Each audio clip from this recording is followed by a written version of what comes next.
Uh, this is our fifth free live class of this free course, and in this class, I'm going to talk about practical use of passive voice as well as I'm going to show you a conversation. আপনারা গত ক্লাসে একটা Bengali conversation আমি দেখিয়েছিলাম কিভাবে যে কোনো কিছু বাংলায় ভাবলে সেটাকে ইনস্ট্যান্টলি ইংলিশ আমরা কনভার্ট করতে পারি সঠিক ভার্ব টেন্স এগুলো ঠিক রেখে, বা কোশ্চেন কিভাবে তৈরি করতে পারি।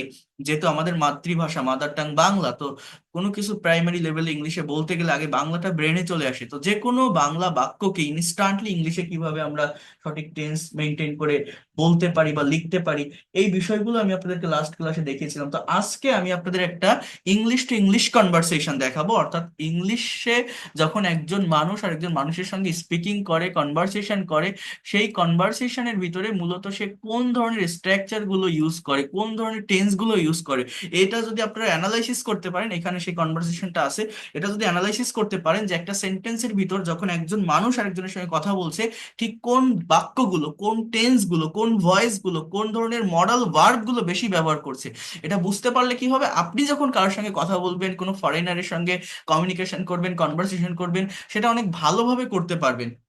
তো এর জন্য আমি এইটা দেখাবো, যারা লাস্ট পর্যন্ত থাকবেন তারা এটা দেখতে পারবেন। বাট তার আগে আমি মূলত ভয়েস চেঞ্জ নিয়ে কথা বলবো, বাট এই ভয়েস চেঞ্জের দুইটা সাইড নিয়ে আমি প্রথমত কথা বলবো। একটা হচ্ছে এটার গ্রামাটিক্যাল সাইড, আর একটা হচ্ছে এটার প্র্যাকটিক্যাল সাইড, অর্থাৎ প্র্যাকটিক্যালি প্যাসিভ ভয়েসকে আমরা কিভাবে ব্যবহার করতে পারি। আর আমরা ছোটবেলা থেকে গ্রামার যেভাবে শিখে আসছি, ট্রান্সফরমেশন অফ সেন্টেন্সেস, এরকম একটা অ্যাক্টিভ দেওয়া আছে, এটা থেকে প্যাসিভ করো। তো ওই জায়গাটা থেকে বের হয়ে প্র্যাকটিক্যালি প্যাসিভ ভয়েস কিভাবে শিখতে পারি, ডিরেক্ট প্যাসিভের ব্যবহারটা কিভাবে হয়, এই বিষয়টা আমি আপনাদের দেখাবো। আপনারা যদি ধৈর্য ধরতে পারেন, লাস্ট পর্যন্ত থাকতে পারেন, এতটুকু বলতে পারি আপনার সময়টা বৃথা যাবে না এবং অনেক ভালো কিছু আপনি শিখে যেতে পারবেন। এবং একটা কথা আমি আপনাদের বলতে পারি, আজকের ক্লাসের আগে যে চারটা ক্লাস আমি আপনাদেরকে নিয়েছি বা করিয়েছি, ওই চারটা ক্লাসের থেকেও সব থেকে ইম্পর্টেন্ট এবং বেনিফিটেড ক্লাস হচ্ছে আজকের এটা হতে যাচ্ছে। আমি মনে করি এটা খুবই গুরুত্বপূর্ণ একটা ক্লাস। আমরা অনেকেই প্যাসিভ ভয়েস শিখি, বিভিন্ন জায়গা থেকে শেখার চেষ্টা করি, আমরা জানি ভয়েস চেঞ্জটা কি, বাট আমি আজকে যেটা দেখাবো এটা দেখলে আপনি বুঝতে পারবেন যে এইভাবেও এই প্যাসিভ ভয়েসটাকে শেখা যায় বা শিখতে হয়। জাস্ট একটু মুখে বললে আপনারা বুঝবেন না, আমি ক্লাসটা করাই তাহলে বুঝতে পারবেন। একটু দেখেন। So first of all we have to know the actual definition of voice change. আমি প্রথমে গ্রামেটিক্যাল সাইডটা নিয়ে একটু কথা বলি, তারপর প্র্যাকটিক্যাল জায়গাটাতে আমি আসতেছি, জাস্ট একটু ওয়েট করবেন। ইভেন যারা বড় বড় বাংলা বাক্যকে, নিউজ আর্টিকেল রিলেটেড বাংলা সেন্টেন্সকে ইংলিশে ট্রান্সলেট করতে পারেন না, কিভাবে সেই সেন্টেন্সগুলোকে ট্রান্সলেট করতে হবে প্র্যাকটিক্যালি, সেটাও আমি দেখাবো। অর্থাৎ ভয়েস চেঞ্জ মানে, আমি একটু বলি, ভয়েস চেঞ্জ মানে আমরা যেটা জানি যে অ্যাক্টিভ একটা থাকে সেটা থেকে প্যাসিভ করতে হয়। For example, he eats rice, মনে করেন এরকম একটা বাক্য, এটা প্রেজেন্ট ইনডিফিনিট টেন্সের একটা সেন্টেন্স। আমি যদি বলি এটার প্যাসিভ ভয়েস করেন, তো আপনার প্যাসিভ ভয়েসটা কি হবে? Rice is eaten by me, অর্থাৎ সে, বাই হিম, ভাত, ভাত সে ভাত খায়, ভাত খাওয়া হয় তার দ্বারা। এইগুলোকে আমরা প্যাসিভ ভয়েস হিসেবে চিনি বা জানি যে সাবজেক্ট অবজেক্ট হয়, অবজেক্ট সাবজেক্ট হয়, am is are V three বসে, বাই বসে। বাট আমি এইভাবে দেখাবো না, অর্থাৎ এই ট্রান্সফরমেশনের ওয়েতে আমি প্যাসিভ আপনাদেরকে দেখাবো না। আমি প্র্যাকটিক্যাল প্যাসিভ, অর্থাৎ নিউজ পেপারে বা বিভিন্ন কমিউনিকেশনে, কনভারসেশনে, রিটেন ইংলিশে ডিরেক্ট যে প্যাসিভের ব্যবহার, যেমন এইখানে দেখেন কিছু সেন্টেন্স বা বাক্য আছে, যেমন এই যে স্বাধীনতা দিবস উপলক্ষে প্রধানমন্ত্রীকে গার্ড অফ অনার দেওয়া হচ্ছিল, দুর্নীতি বন্ধে বাংলাদেশে কোনো কার্যকর পদক্ষেপ নেওয়া হচ্ছে না, গার্মেন্টস এর পণ্যগুলো নিয়মিত বিদেশে রপ্তানি হতে থাকবে। এই ধরনের বড় বড় সেন্টেন্স, প্র্যাকটিক্যাল সেন্টেন্স, রিয়েল লাইফে যে ধরনের সেন্টেন্স গুলো আমরা ফেস করি। একটা সেন্টেন্স দেখেন, বিশিষ্ট আইটি প্রফেশনাল তারিক মাহমুদকে 2019-20 সালের জন্য বাংলাদেশ কম্পিউটার সমিতির সভাপতি নির্বাচিত করা হয়েছে। এই সেন্টেন্স গুলো, এই বাক্যগুলোকে আমরা কিভাবে ইংলিশে ট্রান্সলেট করতে পারি, কিভাবে ইংলিশে এটাকে আমরা লিখতে পারি বা বলতে পারি, কারেক্ট সাবজেক্ট ভার্ব মেনটেন করে, কারেক্ট অর্ডার মেনটেন করে। এই ধরনের বড় বড় সেন্টেন্স বা বাক্য দেখলে আমরা ইংলিশে লিখতে পারি না বা বলতে পারি না। তো সেই প্রবলেম গুলো আপনাদের এই আজকের সম্পূর্ণ ক্লাসটা থেকে সলভ হয়ে যাবে, এতটুকু আমি বলতে পারি। তো আমি প্রথমে একটু ডেফিনেশনটা নিয়ে কথা বলি প্যাসিভ ভয়েসের। Here you can see the actual definition of passive voice. মূলত ভয়েস চেঞ্জটা কি দেখেন, কিছু কথা, কিছু কাজ, কিছু ঘটনা সাবজেক্ট বা কর্তা নিজে সম্পূর্ণ করে থাকে। আবার কিছু কাজ কিছু ঘটনা অন্যের দ্বারা সম্পূর্ণ হয়ে থাকে। এই ধরনের কথা, কাজ বা ঘটনার প্রকাশভঙ্গিকে মূলত ভয়েস বা বাক্য বলে। বোঝার চেষ্টা করেন, ভয়েস মূলত দুই প্রকার। মানে ভয়েস কথাটা কি, ভয়েস মানে স্পিচ, আমরা যে কথাটা বলি, যে বাক্যটা আমাদের মুখ দিয়ে বের করি বা খাতায় লিখি, সেই সেন্টেন্স বা বাক্যকেই কিন্তু ভয়েস বলা হয়। বাট এই বাক্য দুই ভাবে হয়, একটা হচ্ছে সাবজেক্ট অ্যাক্টিভ থাকে, সক্রিয় থাকে, আর একটা হচ্ছে যে সাবজেক্টটা থাকবে সে অ্যাক্টিভে থাকে না। এখন দেখেন বিষয়টা কেমন, আমি যদি একটু ডিটেলসে বলি, সেটা হচ্ছে অ্যাক্টিভ ভয়েস এবং প্যাসিভ ভয়েস, এই দুই প্রকার ভয়েস আমাদের আছে। যেখানে সাবজেক্ট সক্রিয় বা অ্যাক্টিভ থাকে এবং সরাসরি কাজটি সম্পূর্ণ করতে প্রথমে থাকা সাবজেক্টটি প্রধান হিসেবে বিবেচিত হয়, তাকে আমরা অ্যাক্টিভ ভয়েস বলি। যেমন হি রিডস আ বুক, সে একটা বই পড়ে। শি ড্রিউ আ পিকচার, সে একটা ছবি এঁকেছিল। You have done the work, তুমি কাজটা করেছো। অর্থাৎ আমি এতদিন আপনাদের যে ধরনের সেন্টেন্স গুলো দেখিয়ে এসেছি বা প্র্যাকটিস করিয়েছি, সেখানে কিন্তু এই সেন্টেন্স গুলোই মূলত আমাদের ছিল। হ্যাঁ, যে I eat rice, we play football, he drives a car, he doesn't drive a car, does he drive a car, doesn't he drive a car, এই ধরনের বাক্যগুলো আপনারা দেখছেন। বাট ওই জায়গাটা থেকে বেরিয়ে আসতে হবে, আমাদের আমাদের প্যাসিভটাকে বুঝতে হবে। প্যাসিভ জিনিসটা কি?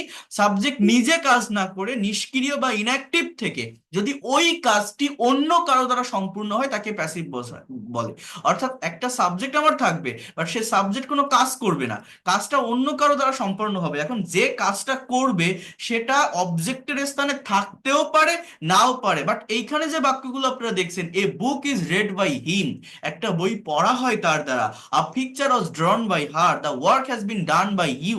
এইখানে যেভাবে গ্রামাটিক্যালি এগুলোকে লেখা আছে, আমি আপনাদের এইভাবে দেখাবো না, আমি প্যাসিভটাকে প্র্যাকটিক্যালি দেখাবো। এখানে আরো অনেক রুলস আছে, বা এই যে ফাইলটা আমি দেখাচ্ছি, এটা আপনারা বিভিন্ন গ্রামার বইতে, অনলাইনে, যে কোনো জায়গায় নেটে আপনারা পাবেন। বাট আমি ভাষা যখন শিখাবো, একটা ল্যাঙ্গুয়েজ আপনারা শিখবেন, প্র্যাকটিক্যাল ওয়েতে শেখার চেষ্টা করবেন। আমি কিন্তু এর আগে যে ক্লাসগুলো নিয়েছি সেখানেও সবকিছু যাই পড়াই না কেন, সেগুলোর প্র্যাকটিক্যাল দিকটা নিয়ে আমি কথা বলি। যেমন এটা আমি একটু আগে শেষ করি, তারপর বলছি। দেখেন, একটু ধৈর্য ধরতে হবে, আমার ক্লাসগুলো করতে হলে একটু পেশেন্স রাখতে হবে, ধৈর্য ধরতে হবে, অনেক ভালো কিছু নিয়ে যেতে পারবেন। তো দেখেন, ভয়েস চেঞ্জিং এর ক্ষেত্রে দুইটা গুরুত্বপূর্ণ ইনফরমেশন, সেটা হচ্ছে প্যাসিভ ভয়েসে অবশ্যই টেন্স অনুসারে বি ভার্ব প্লাস মেইন ভার্বের পাস্ট পার্টিসিপল হবে। শুধুমাত্র ট্রানজিটিভ ভার্ব, অর্থাৎ যার অবজেক্ট থাকে, তার প্যাসিভ ভয়েস হয়ে থাকে। এখানে আরো কিছু নিয়ম আছে, যেমন অ্যাক্টিভ ভয়েসের অবজেক্টকে সাবজেক্ট করতে হবে, টেন্স অনুসারে বি ভার্ব নিতে হবে, ট্রানজিটিভ ভার্বের পাস্ট পার্টিসিপল হবে, প্রেপোজিশন বাই, উইথ, অ্যাট এগুলো বসবে, সাবজেক্ট অবজেক্ট হবে। এখানে প্রোনাউনের বিভিন্ন ফর্মের চেঞ্জ আছে, আই থাকলে মি হয়, দে থাকলে দেম হয়, হি থাকলে হিম হয়। বাট আমি এই সব বিষয় নিয়ে আমি কথা বলবো না, এগুলো আমি করাবো না, এই গ্রামেটিক্যাল সাইড নিয়ে আমি কথা বলবো না। আমি আপনাদেরকে আবারও বলছি, প্যাসিভের প্র্যাকটিক্যাল জায়গাটা আমি দেখাতে চাই। এখন প্র্যাকটিক্যাল জায়গাটা কি, একটু মনোযোগ দিয়ে বোঝার চেষ্টা করেন। সবাই কিন্তু ধৈর্য ধরে এটা করবেন। দেখেন, যদি মনে প্রাণে শেখার ইচ্ছা থাকে, আপনি লাস্ট পর্যন্ত এই জায়গাটাতে থাকেন, অনেক কিছু নিতে পারবেন। আবারও বলছি, ধৈর্য ধরেন। দেখেন, আমি একটা ব্ল্যাঙ্ক পেজে আসি। আমি একটা কথা বলি, মনে করেন এই যে আমি আপনাদের ক্লাস নিচ্ছি, তাই না? এখন এই ক্লাসের আগে আমি যদি আপনাদের একটা নোটিশ দেই ইংলিশে, যে আমি আজ রাত 10টায় আপনাদের ক্লাস নিব, এই কথাটা ইংরেজিতে কি হবে? যারা ইংলিশ চর্চা করেন বা বোঝেন, আপনি বুঝতে পারছেন এটা একটা ফিউচার ইনডিফিনিট টেন্স, এবং এটার ইংলিশ হচ্ছে এরকম, যে I will take your class at 10 p.m. Certain টাইমের আগে এক প্রিপোজিশন বসে, অর্থাৎ আমি রাত 10টায় আপনাদের ক্লাস নিব। আমি আমার পেইড কোর্স স্টুডেন্টদের যখন নোটিশ দেই, ইংলিশে দেই, এইভাবেই কিন্তু দেই, যে I will take your class at 10 p.m. কথাটা বুঝবেন। এখানে সাবজেক্টটাকে আমি, এবং এটা কোন টেন্স? এটা কিন্তু ফিউচার ইনডিফিনিট টেন্সের সেন্টেন্স। কোন tense? Future, will plus V one, আমি নিব। এখন এই কথাটাকে আমি যদি একটু ঘুরায় বলি, আমি যদি একটু রিভার্স করে বলি, মনে করেন আজকে যে ক্লাসটা আমি নিচ্ছি, ক্লাসটা আমি না নিয়ে আমি অন্য কাউকে দিয়ে নেওয়াতে পারি। আমি যদি অন্য আরেকটা টিচারকে দিয়ে ক্লাসটা নেওয়াই, বা আমার আপনারা যে হোয়াটসঅ্যাপ গ্রুপ থেকে লিংকে ক্লিক করে জয়েন হয়েছেন, সেখানে আরো অনেক অ্যাডমিন আছে, যদি অন্য কেউ মেসেজটা দেয় যে আপনাদের আজকের ক্লাসটা কিন্তু রাত 10টায় হবে, আপনাদের আজকের ক্লাসটা রাত 10টায় নেওয়া হবে, কে নিবে বা নিবে না সেটাকে কেউ মেনশন করছে না, জাস্ট ক্লাসটার উপরে আমি ফোকাস করতেছি। কিসের উপরে? ক্লাসের উপরে। কে নিল বা না নিল এইটা মেইন কথা না, ক্লাসটা আমি অন্য কাউকে দিয়েও নেওয়াতে পারি। বাট আমি জাস্ট আপনাকে এই নোটিশটা দিয়ে দিচ্ছি যে আপনাদের আজকের ক্লাসটা রাত 10টায় হবে। অর্থাৎ যে নিবে সেটার উপর ফোকাস না করে জাস্ট ক্লাসের উপর ফোকাস করছি।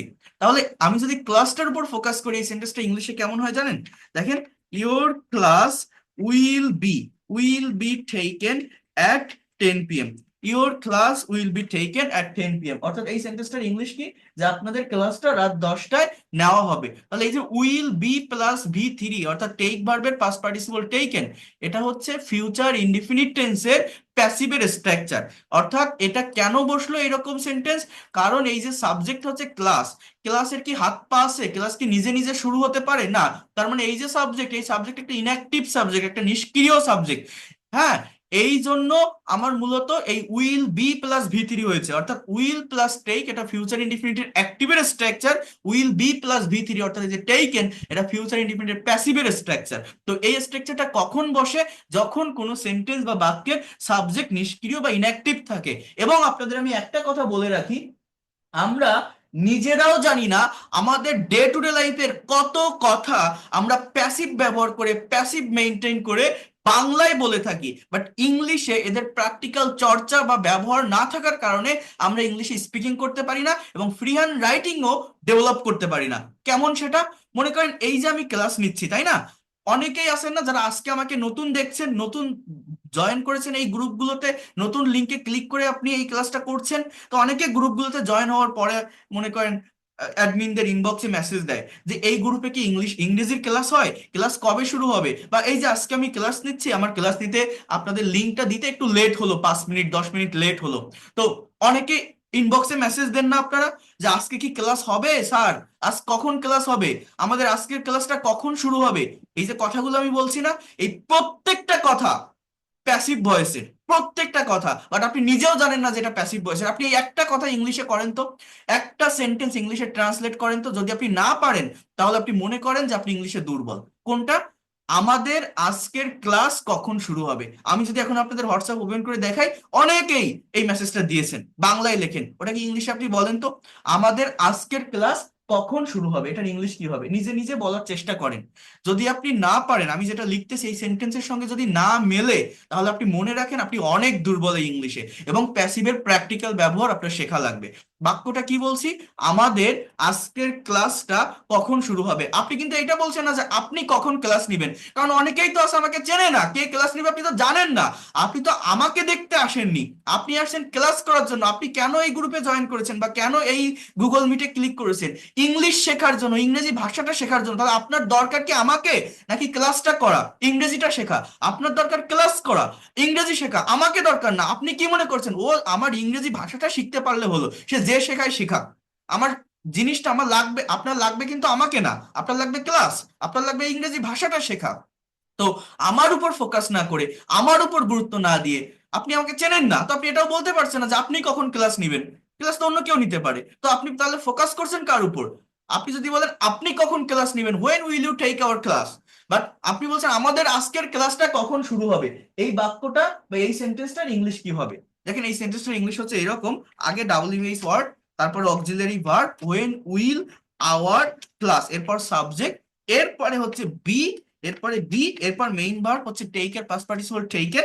So when will our class be taken today, কি লিখলাম, আগে WH word, then auxiliary verb, then subject, then be plus main verb. So সেন্টেন্সের ইংলিশ হচ্ছে এরকম, when will our class be taken today, when will our class be taken today, এর বাংলা অর্থ হচ্ছে আমাদের আজকের ক্লাসটা কখন শুরু হবে। অনেকে আপনারা যারা মনে মনে বলার চেষ্টা করছেন, ভেবে দেখেন, অনেকে বলছেন when our class will be taken, এরকম বলছেন, উইল বি টেকেন বলছেন, our class will be taken বলছেন, বা অনেকেই বলছেন আওয়ার, মানে জানি না কিভাবে বলছেন, বাট এই যে সেন্টেন্সটা আমি লিখলাম যে when will our class be taken today, when will our class be taken today, আপনি নিজে বুকে হাত দিয়ে বলেন তো, এই যে বাক্যটা আমি লিখলাম, এই বাক্যটা বাংলা কিন্তু আমরা হরহামেশা বলি বিভিন্ন জায়গায় বিভিন্ন সেন্সে, বাট এটার এই যে ইংলিশ যে সেন্টেন্সটা, এই সেন্টেন্সটা ইনস্ট্যান্টলি কতজন ব্রেনে নিয়ে আসতে পারে, ইনস্ট্যান্টলি কতজন মুখে বলতে পারে, কতজনের এই বাক্যটার প্র্যাকটিস আছে?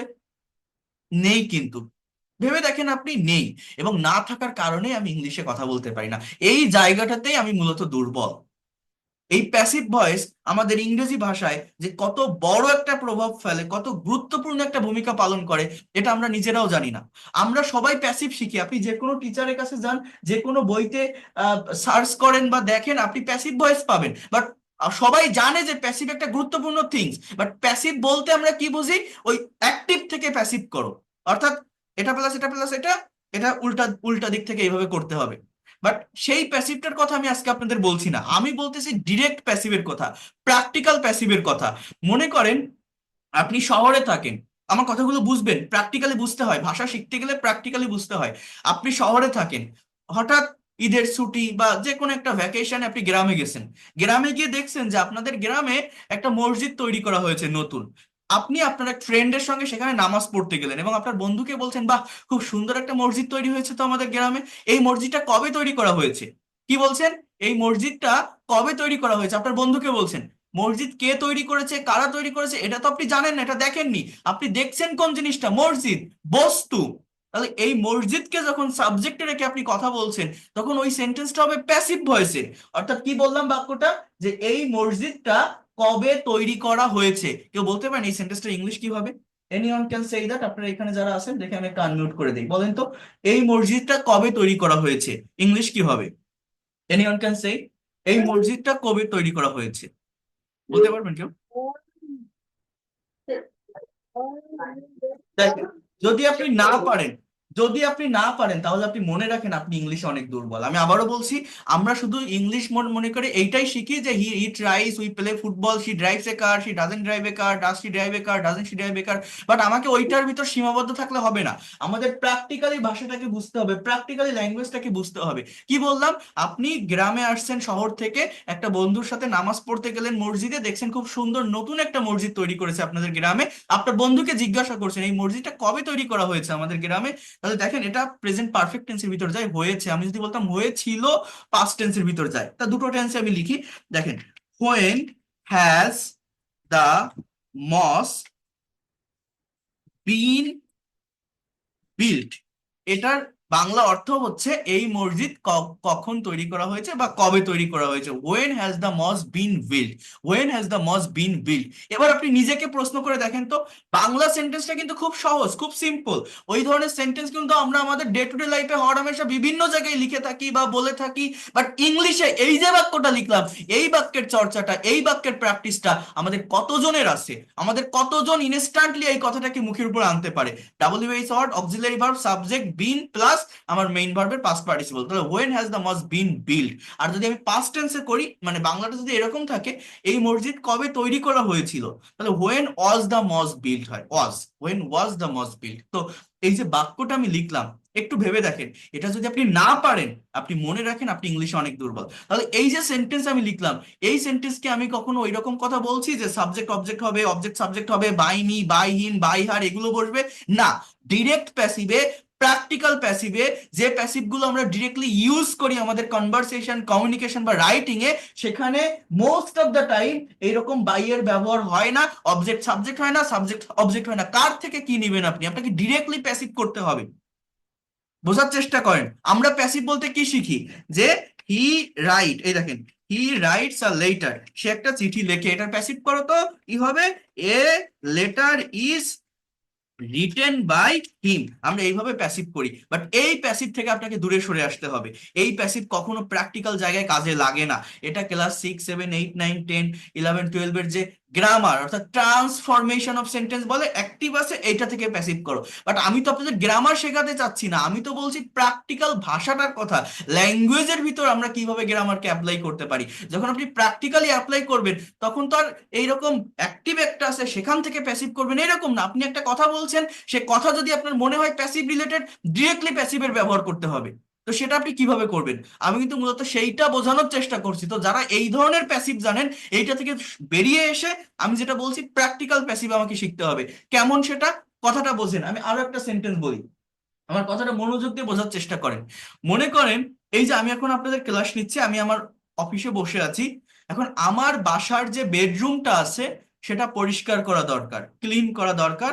আহ আমি অফিস থেকে বাড়িতে ফোন দিলাম আমার আম্মুর কাছে, যে মা, আমার আমার বাড়ি মনে করেন একজন কাজের লোক আছে, আগে একটু অ্যাক্টিভ নিয়ে কথা বলি, ফর এক্সাম্পল তার নাম রহিমা। এখন আমি মাকে ফোন দিয়ে বলছি যে মা, রহিমা কি ঘরটা পরিষ্কার করেছে? আমার ঘরটা পরিষ্কার করা দরকার ছিল, সো রহিমা কি ঘরটা পরিষ্কার করেছে?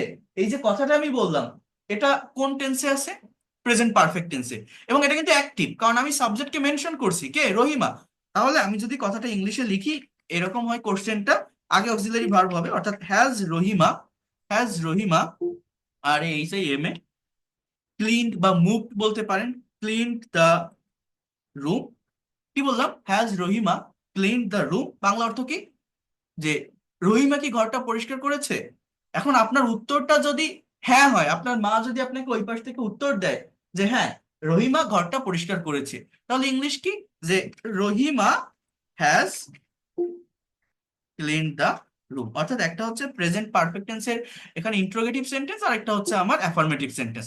দুটোই কিন্তু অ্যাক্টিভ ভয়েস, হ্যাভ বা has plus V three, present perfect টেন্সের সেন্টেন্স এটা।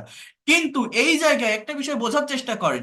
আমি যে বাসায় কল করলাম, আমার মাকে ফোন দিলাম, আমি ফোনটা কি জন্য দিলাম, কোন কারণে দিলাম? আমি কি এই রহিমার খোঁজ নেওয়ার জন্য ফোন দিয়েছি, নাকি আমার ঘরটা পরিষ্কার হলো কিনা এই বিষয়টা জানার জন্য ফোন দিয়েছি? আমি এখানে গুরুত্বটা কার উপর দিব, ফোকাসটা আমার কার উপর? আমি যে কলটা করলাম কেন করলাম, কিসের জন্য করলাম? রহিমাকে জানার জন্য, নাকি আমার ঘরের খবরটা নেওয়ার জন্য? আমার ফোকাসটা কিন্তু মেইনলি আমার ঘরের উপর।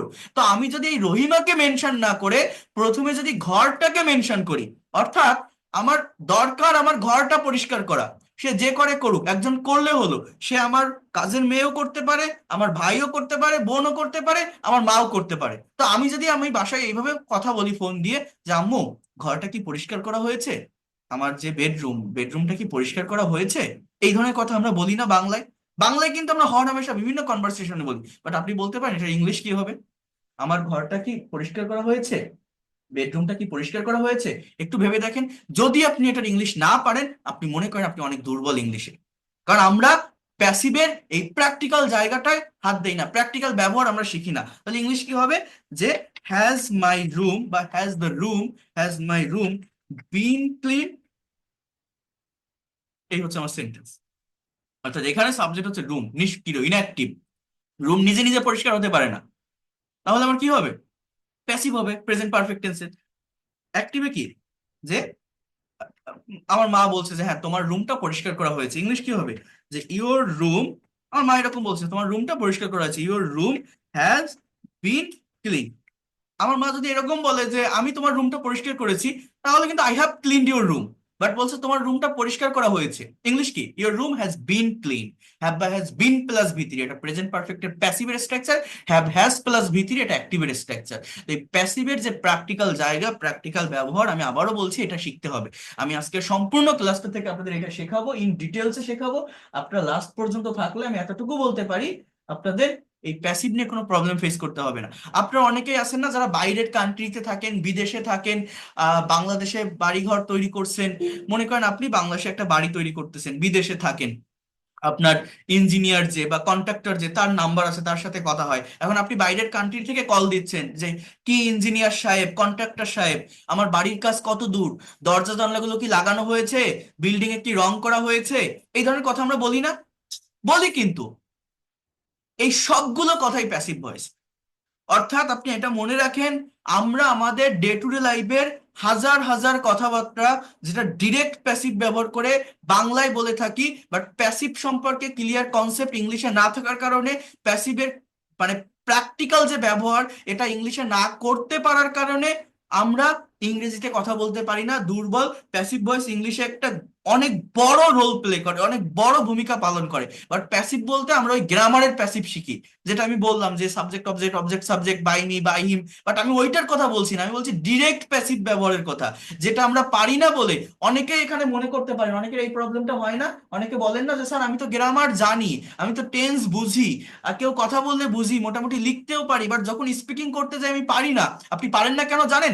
অনেক সময় আসে যেখানে আপনি যে সাবজেক্টটাকে ইউজ করছেন ওই সাবজেক্টটা ইনঅ্যাক্টিভ, ওই সাবজেক্টটা নিষ্ক্রিয়, তো তখন আর সঠিকভাবে ভার্বটাকে আপনি ইউজ করতে পারেন না, সেন্টেন্স মিলাতে পারেন না, শুধুমাত্র এই প্যাসিভ সম্পর্কে ভালো কনসেপ্ট, ক্লিয়ার কনসেপ্ট না থাকার কারণে। ইভেন আপনি নিজেও জানেন না যে আপনার প্যাসিভ সম্পর্কে ক্লিয়ার কনসেপ্ট নেই, আপনি নিজেও জানেন না, এটা অনুধাবন করতে পারবেন না। কেন জানেন? কারণ আপনি মনে করেন আমি তো প্যাসিভ বুঝি, কারণ ওই যে স্ট্রাকচার আছে, ওই স্ট্রাকচার হিসেবে তো আমরা প্যাসিভ করতে পারি। আর আমি তো সেইটার কথা বলছি না। আমি কিসের কথা বলছি? ডিরেক্ট প্যাসিভের কথা। মানে কি? মনে করেন আপনি বাংলাদেশ থেকে বিদেশে গেছেন, লন্ডন। এখন সেখানে গিয়ে আপনি নতুন শহরে উঠছেন। এখন আপনি মাছ কিনবেন কিছু।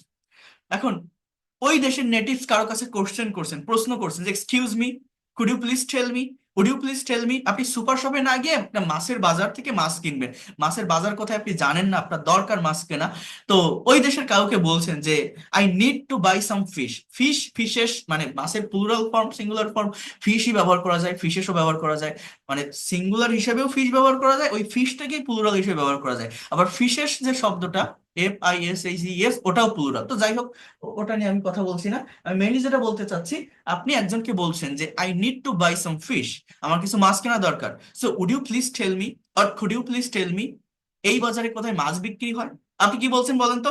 আমি এরকম একটা বাংলা বলছি যে এই বাজারে কোথায় মাছ বিক্রি হয়, আমাকে কি একটু বলবেন, আমার কিছু মাছ কেনা দরকার, এই বাজারে কোথায় মাছ বিক্রি হয়। আপনি নিজেরা একটু ভাবেন তো এটাকে ইংলিশে করতে পারেন কিনা, কি বললাম, এই বাজারে কোথায় মাছ বিক্রি হয়, আমার দরকার কি মাছ কেনা, মাছের বিক্রেতা কারা, আমি যদি বলতাম যে কারা মাছ বিক্রি করে, খুব সহজ, হু সেল ফিশ, হু সেল ফিশ, কারা মাছ বিক্রি করে, এটা সহজ, এটা অ্যাক্টিভ। কিন্তু আমি মাছের বিক্রেতাকে খুঁজতেছি না, আমার বিক্রেতা দরকার না, আমার দরকার মাছ, আমার কেনা দরকার কি মাছ, আমি গুরুত্ব দিচ্ছি কাকে, ফোকাস করছি কাকে, মাছের উপর। মাছ কি নিজে নিজে বিক্রি হতে পারে না, কেউ একজন বিক্রি করবে, সে যে করে করুক, সেখানে পরে আসবো, বাট আমি যেটাকে ফোকাস করতেছি ওই মাছ, মাছটাকে সাবজেক্টে রেখে যখন আমি কথা বলছি, ওটা আমার প্যাসিভ মেনটেন করে বলতে হবে। অর্থাৎ কি বললাম, ওই দেশের নেটিভস কাউকে আপনি জিজ্ঞাসা করছেন, could you please tell me, would you please tell me, excuse me, এই বাজারে কোথায় মাছ বিক্রি হয়, I need to buy some fish, তো আমাকে বলবেন এই বাজারে কোথায় মাছ বিক্রি হয়।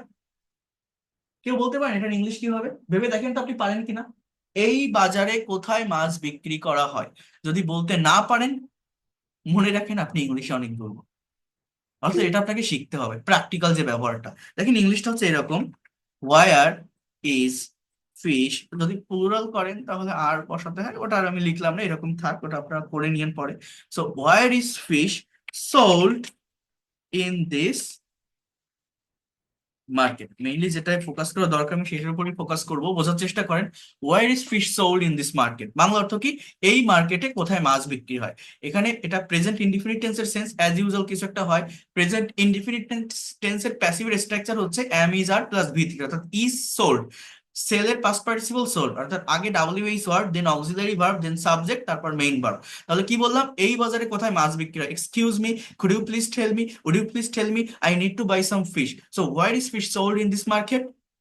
সো এই যে সেন্টেন্সটা আমি লিখলাম, এটার প্র্যাকটিস কতজনের থাকে, বাট বাংলায় কিন্তু এই ধরনের কথা আমরা হরহামেশা বলি আমাদের বিভিন্ন কনভারসেশন ডে টু ডে লাইফে, বাট ইংলিশে পারি না কেন, কারণ ইংলিশে আমরা প্যাসিভের প্র্যাকটিক্যাল ব্যবহার জানি না। এখন এই যে বাক্যটা আমি লিখলাম, এটা কি আমি অন্য কোনো সেন্টেন্স থেকে সাবজেক্ট অবজেক্ট অবজেক্ট সাবজেক্ট করছি, এখানে কি by me by him by her এগুলো লিখছি না, বাট এটা কি, এটাও তো প্যাসিভ ভয়েসের সেন্টেন্স, এটা প্র্যাকটিক্যাল প্যাসিভ, ডিরেক্ট প্যাসিভ।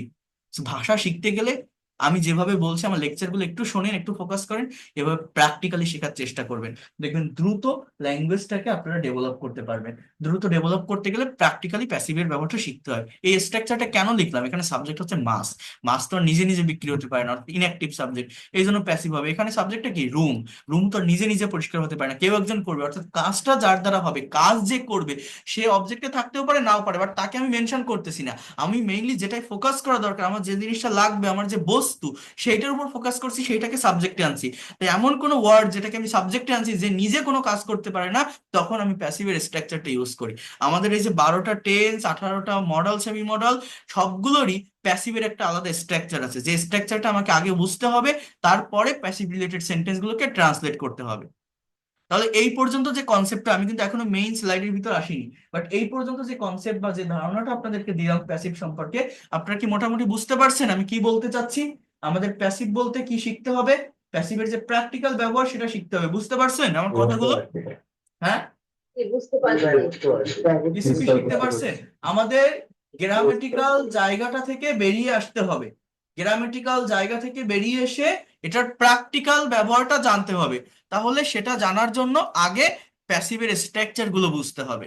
আমার এখানে সেটা আছে, আমি একটু প্যাসিভ এবং অ্যাক্টিভের স্ট্রাকচার কম্পেয়ার করব, বুঝাবো আপনাদের। বোঝানোর পর এইখানে কিছু সেন্টেন্স বা বাক্য আছে, এই বাক্যকে আপনাদের ট্রান্সলেশন করতে হবে, এই বাক্যগুলোকে আমি পাঠিয়ে দিব, দিলে আপনারা ট্রান্সলেট করবেন। ইভেন এটা করার পর আমি আপনাদেরকে যেটা বলছি যে আমার প্যাসিভের যে প্র্যাকটিক্যাল, এটা হচ্ছে আমার পেইড কোর্সের অর্থাৎ প্রিমিয়াম কোর্সের ফ্রি হ্যান্ড রাইটিং এর যে 10টা মাস্টার্স ক্লাস, তার ভিতর থেকে একটা ক্লাস হচ্ছে এটা, যেটা আমি আপনাদেরকে দেখাবো। এটা দেখলে যারা এই passive related sentence, practical sentence যারা ট্রান্সলেট করতে পারেন না, ইভেন যারা বাংলা থেকে ইংলিশে সেন্টেন্স ট্রান্সলেশন নিয়ে প্রবলেম ফেস করেন, বিশ্বাস করেন এই প্রবলেমগুলো দূর হয়ে যাবে। বড় বড় বাংলা সেন্টেন্সকে কিভাবে কারেক্ট ওয়ার্ডার মেনটেন করে ইংলিশে ট্রান্সলেট করতে হয়, এই বিষয়টা এই বিষয়টা আপনাদের ক্লিয়ার হয়ে যাবে, এতটুকু আমি বলতে পারি। বাট তার আগে আমি একটু স্ট্রাকচার নিয়ে কথা বলবো, কারণ অনেকেই এটা জানেন না। অনেকেই জানেন, যারা জানেন তো ভালো, যারা জানেন না, দেখেন প্যাসিভ ভালোভাবে জানতে গেলে টেন্স বুঝতে হয়, কারণ এটা টেন্সের সঙ্গে কানেক্টেড। এই জন্য আমি বারবার বলি, ইংলিশ ল্যাঙ্গুয়েজটা হচ্ছে সিকোয়েন্স মেনটেন করে পড়তে হয়। একটার সাথে একটা টপিক কানেক্টেড থাকে, এইখান থেকে পড়লাম একটা, ওইখান থেকে একটা দেখলাম, এইখানে একটা ভিডিও দেখলাম, এইখানে এই রিলেটেড একটা ভিডিও দেখলাম। এই বিভিন্ন ওয়েতে দেখতে থাকলে, বিভিন্ন জায়গা থেকে দেখতে থাকলে, ধারাবাহিকতা মেনটেন করতে না পারলে ল্যাঙ্গুয়েজ ডেভেলপ করা যায় না। তো অ্যাক্টিভ আর প্যাসিভের স্ট্রাকচারের পার্থক্য কি? দেখেন, প্রেজেন্ট ইনডিফিনিট টেন্সের স্ট্রাকচার কি? সাবজেক্ট প্লাস ভার্বের প্রেজেন্ট ফর্ম প্লাস অবজেক্ট, যেমন আই প্লে ফুটবল, আমি ফুটবল খেলি। পাস্ট ইনডিফিনিট টেন্স কি? Subject plus verb two, I played football, আমি ফুটবল খেলেছিলাম। ফিউচার ইনডিফিনিট টেন্স কি? Will plus verb one, for example I will play football, আমি football খেলবো। এটাকে আমরা বলছি কোন tense? Try to understand here, future indefinite tense.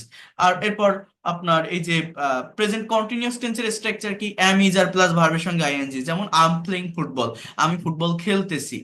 Past continuous tense কি? I I I was playing football, আমি খেলিতেছিলাম, was are plus ING. Future continuous এর স্ট্রাকচার কি? Will be plus ING, I will be playing football, আমি football খেলতে থাকবো। তো এই যে টেন্সের যে স্ট্রাকচার গুলো আপনারা দেখছেন, এই সবগুলো টেন্সেরই প্যাসিভের একটা আলাদা স্ট্রাকচার আছে। এগুলো হচ্ছে অ্যাক্টিভ, এই পাশে আসে প্যাসিভ। প্যাসিভ মানে কি? এমন কোন সেন্টেন্স যেখানে সাবজেক্টটা সক্রিয় থাকবে না। অর্থাৎ প্রেজেন্ট ইনডিফিনিট টেন্সের দেখেন প্যাসিভের স্ট্রাকচার হচ্ছে subject plus am, is are plus V three plus object, যেমন ফুটবল ইজ প্লেড, অর্থাৎ ফুটবল খেলা হয়, সাবজেক্টটা কি? ফুটবল। এখন ফুটবলের কি হাত পা আছে? ফুটবল কি নিজে নিজে দৌড়াতে পারে? কেউ একজন বলে লাথি মারলে বলটা দৌড়ায়। এখন এই ধরনের সেন্টেন্স গুলো আপনি প্র্যাকটিক্যালি কোথায় ব্যবহার করতে পারেন? মনে করেন আপনি আপনার একটা ফ্রেন্ডের সঙ্গে একটা রাস্তা দিয়ে হেঁটে যাচ্ছেন, একটা নতুন গ্রামে চলে গেলেন। হাঁটতে হাঁটতে দেখছেন কি, যে রাস্তার পাশে বড় একটা খেলার মাঠ, এবং মাঠের দুই পাশে দুইটা গোল পোস্ট আছে, এবং মাঠটা দেখে আপনার খুব ভালো লাগছে, খুব পছন্দ হয়েছে। আপনি বলছেন, বাহ, it's a very beautiful playground of football, এটা ফুটবল খেলার খুব ভালো একটা মাঠ। আই থিঙ্ক, আমার মনে হয় এই মাঠে ফুটবল খেলা হয়। আপনার বন্ধুকে আপনি বলছেন, যেহেতু দুই পাশে দুইটা গোল পোস্ট আছে, তো আমার মনে হয় এটা একটা ফুটবল খেলার মাঠ, অথবা এই মাঠে ফুটবল খেলা হয়। এই যে কথাটা আমি বললাম বাংলায়, এই মাঠে ফুটবল খেলা হয়, এটা ইংলিশে কি হবে? Football is played in this field. Football is played, অর্থাৎ সাবজেক্টটা ফুটবল, নিষ্ক্রিয়, ইনঅ্যাক্টিভ, এই জন্য ইজ প্লাস ভি থ্রি। অর্থাৎ এই যে অ্যামিজার আমরা মূলত বসাই কথায়, অ্যামিজারের ব্যবহার আমরা কোথায় করি? আমরা জানি যে অ্যামিজার প্রেজেন্ট কন্টিনিউয়াস টেন্সে বসে, অজয়ের কোথায় বসে? পাস্ট কন্টিনিউয়াস টেন্সে। উইল বি কোথায় বসে? ফিউচার কন্টিনিউয়াস টেন্স, এবং তারপরে ভার্বের সাথে আইএনজি হয়। কিন্তু এই কন্টিনিউয়াস টেন্সের অক্সিলারি ভার্বগুলো ইনডিফিনিট টেন্সে চলে আসতেছে যখন সেটা প্যাসিভে হচ্ছে, অর্থাৎ প্রেজেন্ট। আর প্যাসিভের ক্ষেত্রে আরেকটা কথা বলি, মেইন যে ভার্বটা, মূল ভার্বের পাস্ট পার্টিসিপল ফর্ম হয় অলওয়েজ, সেটা যে টেন্স হোক, indefinite, continuous, perfect or perfect continuous, main ভার্বটা অলওয়েজ পাস্ট পার্টিসিপল ফর্ম হয়। প্যাসিভের স্ট্রাকচার খুবই সহজ, এটা কঠিন না কিন্তু। এখানে ভয় পাওয়ার বা কনফিউশন ক্রিয়েট করার কিছু নেই, খুব সহজ এটা। যেমন প্রেজেন্ট ইনডিফিনিট টেন্সের প্যাসিভ হচ্ছে subject plus am, is are plus V three plus object. Past indefinite টেন্সের প্যাসিভ হচ্ছে subject plus was were plus V three plus object. Future indefinite টেন্সের সাবজেক্ট হচ্ছে, স্ট্রাকচার হচ্ছে subject plus will be plus V three. এখন আপনি যদি কোনো বাক্যে দেখেন অ্যাম, ইজ আর এর পরে ভার্বের সঙ্গে আইএনজি, তাহলে সেটা প্রেজেন্ট কন্টিনিউয়াস এর অ্যাক্টিভের স্ট্রাকচার। আবার কোনো সেন্টেন্সে যদি দেখেন অ্যাম, ইজ আর এর পরে ভি থ্রি, তাহলে ওটা মনে রাখবেন, ওটা কন্টিনিউয়াস না, ওটা প্রেজেন্ট ইনডিফিনিট টেন্সের প্যাসিভের স্ট্রাকচার। ঠিক আছে? আবার কন্টিনিউয়াস টেন্স গুলোতে দেখেন কি হচ্ছে, আমার এই অ্যামিজারের পরে বা ওয়াজ ওয়্যার বা উইল বি এর পরে বিং নামের একটা এক্সট্রা ওয়ার্ড আমাকে এখানে যুক্ত করতে হচ্ছে প্যাসিভের স্ট্রাকচারে। যেমন subject plus am being, is being, R being plus V three. যেমন ফুটবল ইজ বিং প্লেড, মানে কি? ফুটবল খেলা হচ্ছে, football was being played, football খেলা হচ্ছিল, football will be being played, football খেলা হতে থাকবে। তাহলে উইল বি প্লাস ভার্বের সঙ্গে আইএনজি, ফিউচার কন্টিনিউয়াস এর অ্যাক্টিভের structure. Will be being plus V three, ভার্বের past participle form, future continuous এর প্যাসিভের স্ট্রাকচার। আর পারফেক্ট টেন্স গুলোতে কি হয়? আমার প্রেজেন্ট পারফেক্টে have has plus V three বসে, আর এটা প্যাসিভে হ্যাভ বা has been plus V three. তাহলে কন্টিনিউয়াস টেন্স গুলোর প্যাসিভে বিইআইএনজি বিং হয়, আর পারফেক্ট টেন্সে বিন হয়, বি ডাবল ইএন বিন হয়। আর মডাল ভার্বের ক্ষেত্রে দেখেন subject plus can, could, may, মাইট, এরপরে ভি ওয়ান আমরা বসাই, ভার্বের প্রেজেন্ট ফর্ম থাকে। বাট যখন আপনি প্যাসিভে করবেন তখন এই can, could, may, might, should এরপরে বি প্লাস ভি থ্রি হয়। মডালের প্যাসিভ হচ্ছে, যেমন দেখেন আই ক্যান প্লে ফুটবল, আমি ফুটবল খেলতে পারি। প্যাসিভটা কি? Football can be played, football খেলা যেতে পারে। দেখেন এটা একটু ভালোভাবে আমাদেরকে বুঝতে হবে। আমি যাদেরকে ইংরেজি শেখাই আমি তাদের এক্সপার্ট এবং ফ্লুয়েন্ট করে বের করি। আমার পেইড কোর্সে যে স্টুডেন্ট গুলো আছে, আপনারা ইমাজিন করতে পারবেন না, হয়তো আপনারা জানেন এখানে একটা বা দুইটা ক্লাস করছেন, আমাকে নতুন দেখছেন, বাট বিশ্বাস করেন যারা প্রথম দিন থেকে ফ্রি ক্লাসগুলো করছেন তারা হয়তো বুঝবেন। আমি অনেক পরিশ্রম করে পড়াই, অনেক ডিটেলসে পড়াই। আপনি এই ক্লাসগুলো করে যান, আপনার মনে থাকবে আমার কথা, যে এরকম একটা লোক ছিল এইভাবে এই ল্যাঙ্গুয়েজটা শিখাইছিল বা বলছিল এই কথাগুলো। মনে থাকবে আপনার, এতটুকু আমি বলতে পারি, যদি আমাকে পজিটিভ মাইন্ডে নিতে পারেন। কারণ আমি সেইভাবে আমার ভিতরে যা কিছু আছে সবকিছু দিয়ে ইন ডিটেলসে লং টাইম ধরে ক্লাস নেওয়ার চেষ্টা করি, বোঝানোর চেষ্টা করি, যাতে স্টুডেন্টরা একটা বিষয় ভালোভাবে নিতে পারে, ক্যাপচার করতে পারে, এই ল্যাঙ্গুয়েজটাকে তার নিজের অ্যাসেট বা সম্পদ হিসাবে নিতে পারে। আমি অরিজিনাল জায়গাটা নিয়েই কিন্তু কথা বলি অলওয়েজ। তো বোঝার চেষ্টা করেন তাহলে আমি কি বলছি, স্ট্রাকচারটা আমি আরেকবার বলি। প্রেজেন্ট ইনডিফিনিট টেন্সের প্যাসিভের স্ট্রাকচার কি? Subject plus am is are plus V three plus object. Past indefinite tense was were plus V three plus object. Future indefinite tense will be plus V three plus object. Present continuous tense am is are being plus V three plus object. Past continuous tense was were being plus V three plus object. Future continuous tense will be being plus V three. Perfect tense have বা has bin. Modal verb can be, could be, should be, would be, might be, am to be, is to be, are to be, have to be, has to be, had to be plus V3। V3 মানে ভার্বের 3 নম্বর form, ভার্বের past participle form. এই ভার্বের ফর্মগুলো কতটা important বা গুরুত্বপূর্ণ সেটা আমি বলছি। যেমন এখানে কিছু বাক্য আছে, এই বাক্যগুলো যদি একটু ট্রান্সলেট করার চেষ্টা করি, আমি দুই একটা বাক্য দেখাচ্ছি, বাকিগুলো আপনারা নিজেরা করবেন। যেমন দেখেন এখানে একটা সেন্টেন্স দেওয়া আছে, সেটা হচ্ছে যে বিড়ালটিকে হত্যা করা হয়েছিল। এটা ইংলিশ কি হবে? সাবজেক্টটাকে বিড়াল, এটা প্যাসিভ কেন? দেখেন এই বিড়াল কিন্তু কোনো কাজ করতেছে না। মনে করেন একটা রাস্তা দিয়ে আপনি হেঁটে যাচ্ছেন, রাস্তার পাশে দেখছেন যে একটা বিড়াল মরে পড়ে আছে। রাস্তার পাশে একটা বিড়াল মরে পড়ে আছে, এবং বিড়ালটাকে দেখে মনে হচ্ছে যে কেউ একজন এটাকে মনে হয় লাঠি দিয়ে বাড়ি মেরে মেরে ফেলছে। এখন কাজটা যে করলো, বিড়ালটাকে যে মারলো, তাকে কিন্তু এখানে মেনশন করা নেই, বা তাকে আপনি দেখেনও নি চেনেনও না, আপনি জাস্ট বিড়ালটাকে দেখছেন, বাট বিড়ালটা তো মরে গেছে, ইনঅ্যাক্টিভ অবস্থায় আছে। তার মানে ওটা প্যাসিভ। তাহলে এটা প্যাসিভে হবে, এটা আপনি যখন বুঝবেন, বোঝার পর আপনাকে কি করতে হবে জানেন? টেন্সটাকে কিন্তু আইডেন্টিফাই করতে হবে বাংলা বাক্য দেখে। যেমন হয়েছিল, তাহলে এটা কোন টেন্সের ভিতর যাবে? এটা দেখে বুঝতে পারছেন যে পাস্ট ইনডিফিনিট টেন্সের একটা স্ট্রাকচার, করেছিল, গিয়েছিল, হয়েছিল, নিয়েছিল, পাস্ট ইনডিফিনিট টেন্সের ভিতরে এটা আসবে। তাহলে ইংলিশটা আমার কি হবে? সাবজেক্টটা কি? বিড়াল, তাহলে দা ক্যাট, কথাটা বোঝেন, দা ক্যাট। এবার পাস্ট ইনডিফিনিট টেন্সের প্যাসিভের স্ট্রাকচার কি? যে ওয়াজ were plus V three plus object. অর্থাৎ তাহলে আমার এই জায়গাটাতে আমার মূলত ইংলিশ যেটা হবে সেটা হচ্ছে the cat was killed. The cat was killed, just এতটুকুই, আর কিছু না। ওই বাই মি, বাই হিম না, এগুলো কিন্তু ডিরেক্ট প্যাসিভ। আমি আবারও বলছি, দ্য ক্যাট ওয়াজ কিল্ড, বিড়ালটিকে হত্যা করা হয়েছিল। এবার দেখেন পরীক্ষা সময় মতো শেষ হয়েছিল, আমার সাবজেক্ট কি? পরীক্ষা। আমরা বলি না যে তোমার পরীক্ষা কবে শুরু হবে, তোমার পরীক্ষা কবে শেষ হবে, আজকে আমার পরীক্ষা হবে। এখন পরীক্ষা কি নিজে নিজে হতে পারে? পরীক্ষার কি হাত পা আছে? পরীক্ষার বোর্ডে যারা থাকে, কন্ট্রোলে যারা থাকে, টিচার যারা থাকে, তারা সেগুলো নিয়ে থাকে বা তারা সেগুলো নিয়ে কাজ করে থাকে। কিন্তু আমি বলি কি, আমি কাকে মেনশন করি? আমি তো পরীক্ষাকে মেনশন করি। বাট এই পরীক্ষা যে শব্দটা, এক্সাম, এটা তো ইনঅ্যাক্টিভ, এটা তো অ্যাক্টিভ না। তাহলে এই কথাগুলোকে আমি ইংলিশে কিভাবে বলবো? প্যাসিভ ব্যবহার করে বলবো। এটাও পাস্ট টেন্স, হয়েছিল। তাহলে সাবজেক্টটা কি? দা এক্সাম। এরপর ভার্ব কি? Was finished. মেইন ভার্বের past participle ED. The exam was finished on time. পরীক্ষা সময় মতো শেষ হয়েছিল। গতকাল আমাদের রেজাল্ট প্রকাশিত হয়েছে।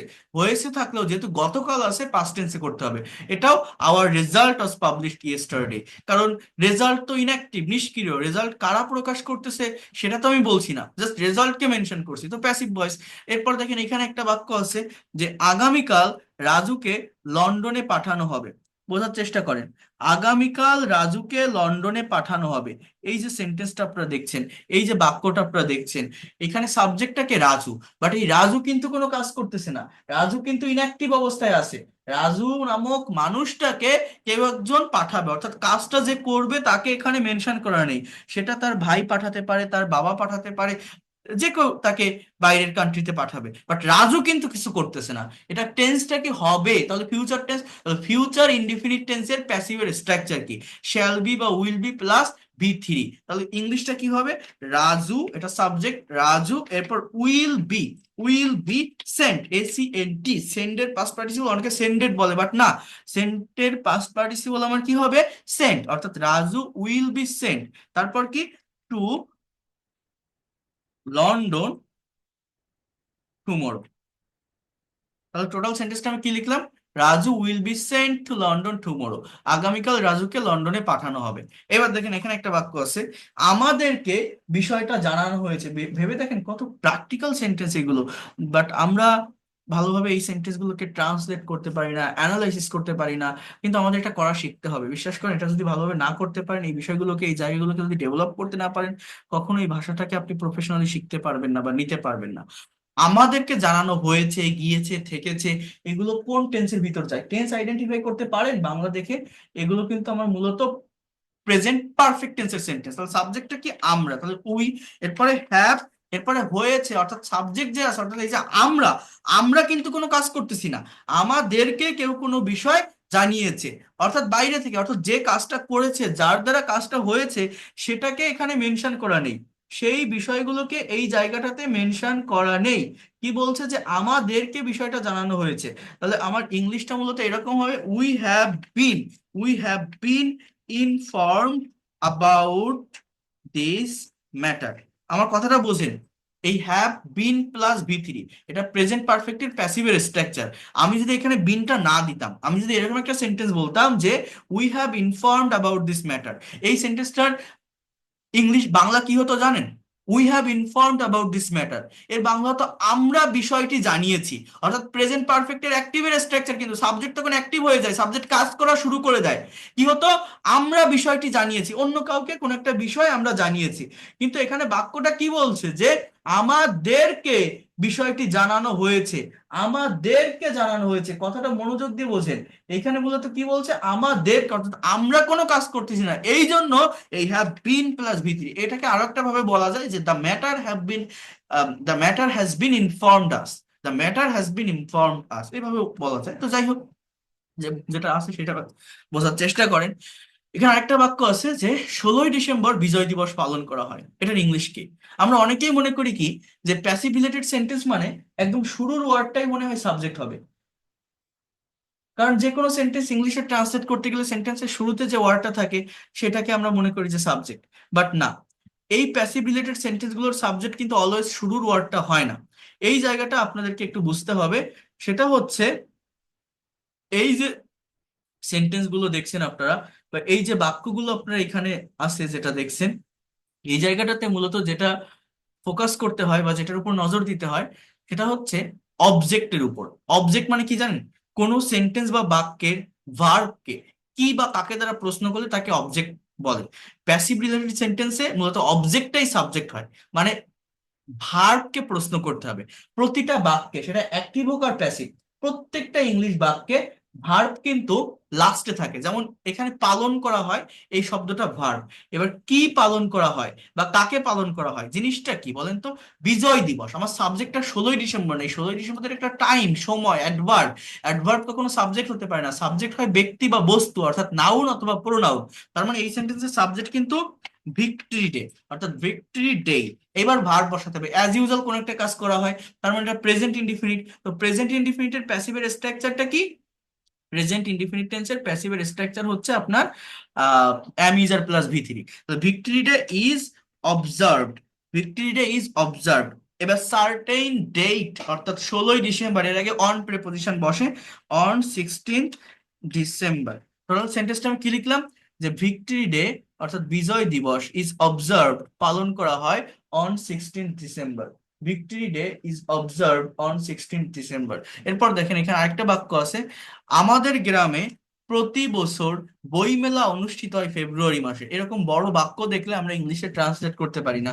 ট্রান্সলেট করতে গেলে বিভিন্ন জায়গায়, বিভিন্ন টাইমে, বিভিন্ন সময়ে আমরা কিন্তু সমস্যা ফেস করি। আমরা ভাবি যে কি হবে, কিভাবে হবে, কোনটার পর কোনটা বসবে, আমি কেন পারতেছি না, মেইনলি কোন জায়গাটাতে আমি প্রবলেম ফেস করতেছি। আমরা কিন্তু এই দ্বিধাদ্বন্দ্বে থাকি বা এই ধরনের প্রবলেম গুলো ফেস করি। তো একটু মনোযোগ দিয়ে এই জায়গাটাতে বোঝার চেষ্টা করেন। আমি আবারও বলছি, এই প্যাসিভ রিলেটেড সেন্টেন্সে আমার যে শুরুর ওয়ার্ডটাই সাবজেক্ট হবে বিষয়টা এমন না। আমার সাবজেক্টের জন্য ভার্বের কাছে আসতে হবে। যেমন এই অনুষ্ঠিত হয় কথাটা ভার্ব। এটাকে প্রশ্ন করেন যে কি অনুষ্ঠিত হয়? বই মেলা। আমার এই সেন্টেন্সের সাবজেক্ট কিন্তু মূলত এই বই মেলা। ওই ওই আমাদের গ্রামে না, আমাদের গ্রামে জিনিসটা কি? আমাদের গ্রামে যে জিনিসটা দেওয়া আছে, আচ্ছা একটা মিনিট ওয়েট করেন।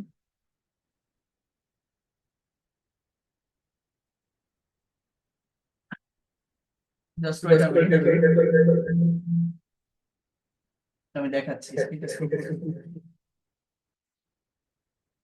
একটা মিনিট একটু ওয়েট করেন। দেখেন, আমাদের গ্রামে,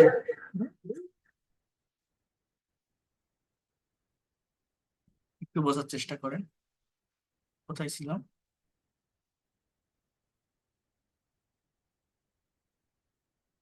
সে ফাইলটা কই গেল? এই যে, সবাই একটু মনোযোগ দিন এই জায়গায়। যেটা আপনাদেরকে আমি বলার চেষ্টা করছি সেটা হচ্ছে, আমাদের গ্রামে কিন্তু আমার এখানে আহ মানে এই যে আমাদের গ্রামে যে কথাটা আছে এটা কিন্তু আমার, দেখি এখানে রেকর্ডটা ঠিক আছে। হ্যাঁ ঠিক আছে। এটা কিন্তু আমার সাবজেক্ট না, এটা কিন্তু একটা প্লেস, একটা জায়গা, অর্থাৎ এটাকে বলা হয় অ্যাডভার্ব অফ প্লেস। এটা কি? এটা মূলত একটা জায়গা। এটাকে কি বলা হয়? কি বলছি মনোযোগ দিয়ে বোঝেন, অ্যাডভার্ব অফ প্লেস। জায়গা কখনো সাবজেক্ট হয় না, সাবজেক্ট হয় কি নাউন বা প্রোনাউন, অর্থাৎ বই মেলাটা সাবজেক্ট। অর্থাৎ তাহলে এখানে কি হবে, যে book fair, that is the subject. এবার ভার্ব অনুষ্ঠিত হয়, তাহলে ইজ প্লাস ভি থ্রি, কারণ এটা present indefinite tense, am is are plus V three, প্যাসিভের structure. Book fair is held, কথাটা বোঝেন, বইমেলা অনুষ্ঠিত হয়। এইবার অ্যাডভার্ব অফ প্লেসটা বসান, যে ইন আওয়ার ভিলেজ, VILLAG, আমাদের গ্রামে বইমেলা অনুষ্ঠিত হয়। এবার প্রতি বছর ফেব্রুয়ারি মাসে, যদি এরকম দুইটা সময়কে মেনশন করা থাকে, মনে রাখবেন ছোট টাইমটাকে, ছোট সময়টাকে আগে বসাবো এবং বড় সময়টাকে আমি পরে বসাবো। অর্থাৎ এই জায়গাটাতে আগে বসবে ফেব্রুয়ারি মাস, মাসের আগে ইন প্রেপোজিশন বসে, মাস যেহেতু ছোট, তাহলে ইন ফেব্রুয়ারি কি লিখলাম, বুক fair is held in our village in February every year, প্রতি বছর, এভরি ইয়ার। সো এইভাবে এই সেন্টেন্স গুলোকে আমার ট্রান্সলেট করতে হবে। দেখেন, তাদেরকে নিমন্ত্রণ করা হয়নি। এই ধরনের সেন্টেন্স আমি যদি আপনি করতে বলে আপনি করতে পারবেন না, কারণ এটা প্যাসিভ। প্যাসিভের প্র্যাকটিক্যাল ব্যবহার, মনে করেন আপনার একটা মেয়ের বিয়ে দিছেন, আপনার কিছু রিলেটিভসদের দাওয়াত করেননি, পরে তারা গালাগালি করতেছে, পরে আপনি নিজেকে মানে বা আপনার কাছে কিছু মানুষদের বলছেন ওদের নিমন্ত্রণ করা উচিত ছিল, ওদেরকে তো নিমন্ত্রণ করা হয়নি। ইংলিশ কি জানেন? They have not been invited, or they were not invited. আগামীকাল তার জন্মদিন পালন করা হবে, his birthday will be celebrated tomorrow. So এই যে সেন্টেন্স গুলো, আমাকে খেতে দেওয়া হয়নি, বর্তমানে সব জায়গায় তথ্য প্রযুক্তির ব্যবহার হচ্ছে, করোনা ভাইরাসের সংক্রমণ দিন দিন কমে যাচ্ছে, প্রতিদিন 100 লোক করোনায় আক্রান্ত হচ্ছে, গতকাল আমাদের মাঠে কনসার্ট হচ্ছিল, তাদেরকে প্রচুর মারা হয়েছে চুরির জন্য। এই সেন্টেন্স গুলো কিন্তু খুবই প্র্যাকটিক্যাল। এগুলো বাংলায় আমরা আমাদের ডে টু ডে লাইফে হরহামেশা বিভিন্ন জায়গায় বলে থাকি, বিভিন্ন জায়গায় ইউজ করে থাকি বা ব্যবহার করে থাকি, বাট ইংলিশে পারি না কেন? কারণ আমরা প্যাসিভের ডিরেক্ট ব্যবহারটা জানি না, প্যাসিভ ভয়েসকে প্র্যাকটিক্যালি আমরা শিখতে পারি না। তো যেটা আমি আপনাদেরকে রিকোয়েস্ট করব, অনুরোধ করব, সেটা হচ্ছে প্যাসিভের এই প্র্যাকটিক্যাল ব্যবহার জানতে হবে। যদি আপনি মনে করেন আমি সত্যিকার অর্থে ইংলিশে এক্সপার্ট হতে চাই, ফ্লুয়েন্ট হতে চাই, স্পিকিং এবং রাইটিং এ আমি অনেক বেশি ভালো করতে চাই, আপনাকে অবশ্যই প্যাসিভ জানতে হবে। সো এখন আমরা প্যাসিভের যে প্র্যাকটিক্যাল যে ব্যবহারটা আছে, প্যাসিভের যে ডিরেক্ট ব্যবহারটা আছে, সেইটা নিয়ে কথা বলবো। সবাই একটু এই জায়গাটাতে ফোকাস করার চেষ্টা করবেন, মনোযোগ দেওয়ার চেষ্টা করবেন, কারণ আমরা গ্রামেটিক্যাল প্যাসিভটা শিখবো না। আমি আবারও বলছি, প্র্যাকটিক্যালি প্যাসিভকে কিভাবে আমরা ইউজ করতে পারি একটা সেন্টেন্স বা বাক্যে আমাদের রিটেন ইংলিশে, সেটা আমরা দেখব। তো এই জায়গাটাতে দেখলে আপনারা বুঝতে পারবেন, here you can see, free handwriting এ প্যাসিভ সেন্টেন্স এর ভূমিকা অত্যন্ত গুরুত্বপূর্ণ। কারণ যে কোনো রিপোর্ট তৈরি, বই, সংবাদপত্র এবং যে কোনো ধরনের রিটেন ইংলিশের অধিকাংশই প্যাসিভ দ্বারা হয়ে থাকে। যদিও প্যাসিভ ভয়েসের ক্ষেত্রে অনেকেই বাইয়ের ব্যবহারকে প্রাধান্য দিয়ে থাকেন, কিন্তু বাস্তবে বা বিশেষ করে রাইটিং এ বাই ছাড়াই প্যাসিভের ব্যবহার তুলনামূলক বেশি। যেমন দেখেন, এখানে একটা বাক্য আছে যে রিপোর্টটি যথাসময়ে তৈরি হয়েছে। এই যে বাক্যটা আপনারা দেখছেন বা এই যে সেন্টেন্সটা আপনারা দেখছেন, এই জায়গাটায় কি বলছে, the report has been prepared on time. অর্থাৎ এই জায়গায় কিন্তু আমার কোনো ধরনের by me, by him, by her এগুলো নেই। তার মানে কি, আমরা যে ট্রান্সফরমেটিভ ওয়েতে যে প্যাসিভ ভয়েস গুলো করি, যে এরকম একটা অ্যাক্টিভ আছে, এটা থেকে এটার প্যাসিভ করো, সেখানে আমরা সব সেন্টেন্সে বাই এর ব্যবহার করি। যেমন he writes a letter is written by him, এইভাবে আমরা করি। বাট আমি কি বলছি যে প্র্যাকটিক্যাল প্যাসিভ, ডিরেক্ট প্যাসিভে কখনো বাই এর ব্যবহার ওইভাবে হয় না। যেমন দেখেন, এখানে আরেকটা বাক্য আছে, এখানে আরেকটা উদাহরণ দেওয়া, যে রিপোর্টটি যথাসময়ে তৈরি হয়েছে এবং ম্যানেজারের দ্বারা অনুমোদিত হয়েছে। অর্থাৎ এখানে কার দ্বারা কাজটা সম্পন্ন সেটা লেখা আছে, বাট সেটা কিন্তু সাবজেক্টের স্থানে না, অবজেক্টের স্থানে আছে। প্যাসিভ সেন্টেন্স গুলো এমনই হয়, অর্থাৎ সাবজেক্টে যে থাকে সে ইনঅ্যাক্টিভ থাকে, নিষ্ক্রিয় থাকে, আর অবজেক্টে যে থাকে, অর্থাৎ যার দ্বারা কাজটা সম্পন্ন হয়, সে অবজেক্টে থাকতেও পারে নাও পারে। বাট কি বলছি আমি, most of the time practical passage গুলোতে থাকে না। So the report has been prepared on time and it has been approved by the manager. Okay, তাহলে আমরা যদি এখন কিছু প্র্যাকটিক্যাল সেন্টেন্স দেখি এই প্যাসিভ রিলেটেড, আমি একটু আপনাদেরকে বোঝানোর চেষ্টা করব। সবাই দেখেন এগুলো কতটা প্র্যাকটিক্যাল। এই ধরনের সেন্টেন্স গুলো যদি আমরা ভালোভাবে ট্রান্সলেট করতে না পারি, তাহলে কখনোই ইংলিশে প্রফেশনাল হতে পারবো না, এক্সপার্ট হতে পারবো না, এই ল্যাঙ্গুয়েজটাকে নিজের একটা অ্যাসেট বা সম্পদ হিসাবে নিতে পারবো না। আমরা ছোট ছোট সেন্টেন্সের স্ট্রাকচার শিখে বসে থাকবো না। আমাদের নিউজ আর্টিকেল রিলেটেড সেন্টেন্স গুলো, যেগুলো আমাদের প্র্যাকটিক্যাল লাইফে ফেস করতে হবে, সেটা করা দরকার। যেমন এইখানে একটা বাক্য দেখেন, স্বাধীনতা দিবস উপলক্ষে প্রধানমন্ত্রীকে গার্ড অফ অনার দেওয়া হচ্ছিল। এই ধরনের সেন্টেন্স দেখলে আমরা ইংলিশে ট্রান্সলেট করতে পারি না, আমরা ভাবি কি হবে, কোনটার পর কোনটা আমরা ইউজ করব, অনেক প্রবলেম হয়, তাই না? তাহলে এই বাক্যগুলো কিভাবে ট্রান্সলেট করবেন? একটা কথা মনে রাখবেন, সেটা হচ্ছে প্রত্যেকটা বাংলা সেন্টেন্স বা প্রত্যেকটা বাংলা বাক্যের লাস্টে ভার্ব থাকে, বাংলা বাক্যে ভার্ব শেষে থাকে, কিন্তু ইংরেজি বাক্যে সাবজেক্টের পরেই ভার্ব থাকে। এখন এই সেন্টেন্সের ভার্ব কিন্তু দেখেন, এই যে দেওয়া হচ্ছিল এই কথাটা ভার্ব। এখন আমি এই ভার্ব কেন খুঁজতেছি, এর মেইন রিজনটা হচ্ছে, আরেকটা কথা বলি, আমরা অনেকেই মনে করি একটা সেন্টেন্স বা বাক্যের শুরুর ওয়ার্ডটাই অলওয়েজ সাবজেক্ট হয়। যেমন আমি বলতে পারি যে স্বাধীনতা দিবস, এখানে সাবজেক্ট, কিন্তু না। এই প্যাসিভ রিলেটেড সেন্টেন্স গুলোর সাবজেক্ট বের করার একটা ওয়ে হচ্ছে, একটা অথেন্টিক ওয়ে হচ্ছে, ভার্বকে প্রশ্ন করতে হবে হোয়াট অ্যান্ড হুম দিয়ে। একটা সেন্টেন্স বা বাক্যের ভার্বকে হোয়াট এবং হুম দিয়ে যদি আপনি কোশ্চেন করেন, তাহলে অবজেক্ট পাওয়া যায়। ইংলিশ ল্যাঙ্গুয়েজে দুই প্রকার অবজেক্ট আছে, একটা হচ্ছে ডাইরেক্ট বা বস্তুবাচক অবজেক্ট, আর একটা হচ্ছে ইনডাইরেক্ট বা ব্যক্তিবাচক অবজেক্ট। অর্থাৎ হোয়াট দ্বারা প্রশ্ন করলে বস্তুবাচক অবজেক্ট পাওয়া যায়, হুম দ্বারা প্রশ্ন করলে ইনডাইরেক্ট অবজেক্ট পাওয়া যায়। তো একটা সেন্টেন্স বা বাক্যে অবজেক্ট দুটো থাকতে পারে, আবার একটাও থাকতে পারে। যেমন এইখানে যে কথাটা বলছি যে দেওয়া হচ্ছিল, এই দেওয়া হচ্ছিলটাকে আপনি কোশ্চেন করেন যে কি দেওয়া হচ্ছিল, হোয়াট, গার্ড অফ অনার। কাকে দেওয়া হচ্ছিল? প্রধানমন্ত্রীকে। অর্থাৎ এই বাক্যে দুটো অবজেক্টই আছে। বাট একটা বিষয় মনে রাখবেন, যদি দুটো অবজেক্ট থাকে, তাহলে ব্যক্তিবাচক অবজেক্টকে প্রাধান্য দিতে হয়, অলওয়েজ ব্যক্তিকে প্রাধান্য দিতে হয়। তার মানে এখানে কিন্তু এই স্বাধীনতা দিবস সাবজেক্ট না, সাবজেক্ট কিন্তু এই প্রধানমন্ত্রী। কথাটা বুঝবেন। বাট এই প্রধানমন্ত্রী যে মানুষটা, যে লোকটা, এটা কিন্তু নিষ্ক্রিয়, এটা কিন্তু ইনঅ্যাক্টিভ। দেখেন আমার সাবজেক্টটা কি, the prime minister, the, right, understand here, the prime minister, অর্থাৎ প্রধানমন্ত্রী। এইবার কি, প্রধানমন্ত্রীকে দেওয়া হচ্ছিল। ইংলিশে ভার্ব সাবজেক্টের পরে বসবে, বাংলায় কিন্তু লাস্টে। বাট সাবজেক্টের পরে আমি এই দেওয়া হচ্ছিল কথাটাকে কিভাবে বসাবো, সঠিক টেন্স আইডেন্টিফাই করে। অর্থাৎ এই বাংলা বাক্যটা দেখে এখন আপনার বলতে হবে যে এটা কোন টেন্সে লেখা আছে। এই যে বাক্যটা, এটা কোন টেন্সের সেন্টেন্স, এটা হচ্ছে, রাইট, আন্ডারস্ট্যান্ড হিয়ার, এই যে বাক্যটা, এটা পাস্ট কন্টিনিউয়াস টেন্সের সেন্টেন্স। যদি ভালোভাবে টেন্স বুঝতে পারি আমরা, হচ্ছিল, যাচ্ছিল, করছিল, অর্থাৎ অতীতে কোন একটা কাজ কন্টিনিউয়াসলি করতেছিল।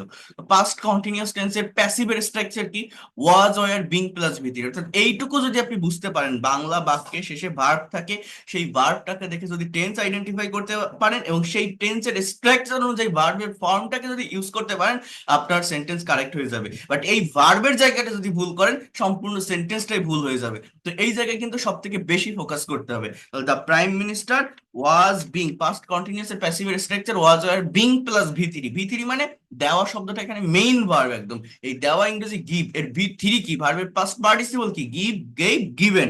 So the prime minister was being given, was being given. এবার কি দেওয়া হচ্ছিল, guard of honour, guard of, the prime minister was being given guard of honour. এবার কি উপলক্ষে, স্বাধীনতা দিবস উপলক্ষে। এই কথাটাকে আপনারা বলতে পারেন যে on the occasion of Independence Day, Independence Day. তাহলে টোটাল বাক্যটা আমি কি লিখলাম, try to understand here, the prime minister was being given guard of honour on the occasion of Independence day.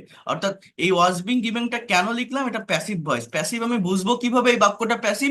The prime minister, প্রধানমন্ত্রী, subject, এই subject কোনো কাজ করতেছে না, এটা নিষ্ক্রিয়, এটা ইনঅ্যাক্টিভ। মনে করেন প্রাইম মিনিস্টার একটা মানুষ, এই লোকটাকে কেউ গার্ড অফ অনার দিচ্ছে, এরকম স্যালুট দিচ্ছে, সেটা পুলিশ হতে পারে, সেনাবাহিনী হতে পারে, বাট যারা কাজটা করছে, কাজটা যাদের দ্বারা সম্পন্ন হচ্ছে, তাদেরকে কিন্তু এখানে মেনশন করা নেই। মেনশন করা আছে কাকে? প্রধানমন্ত্রীকে।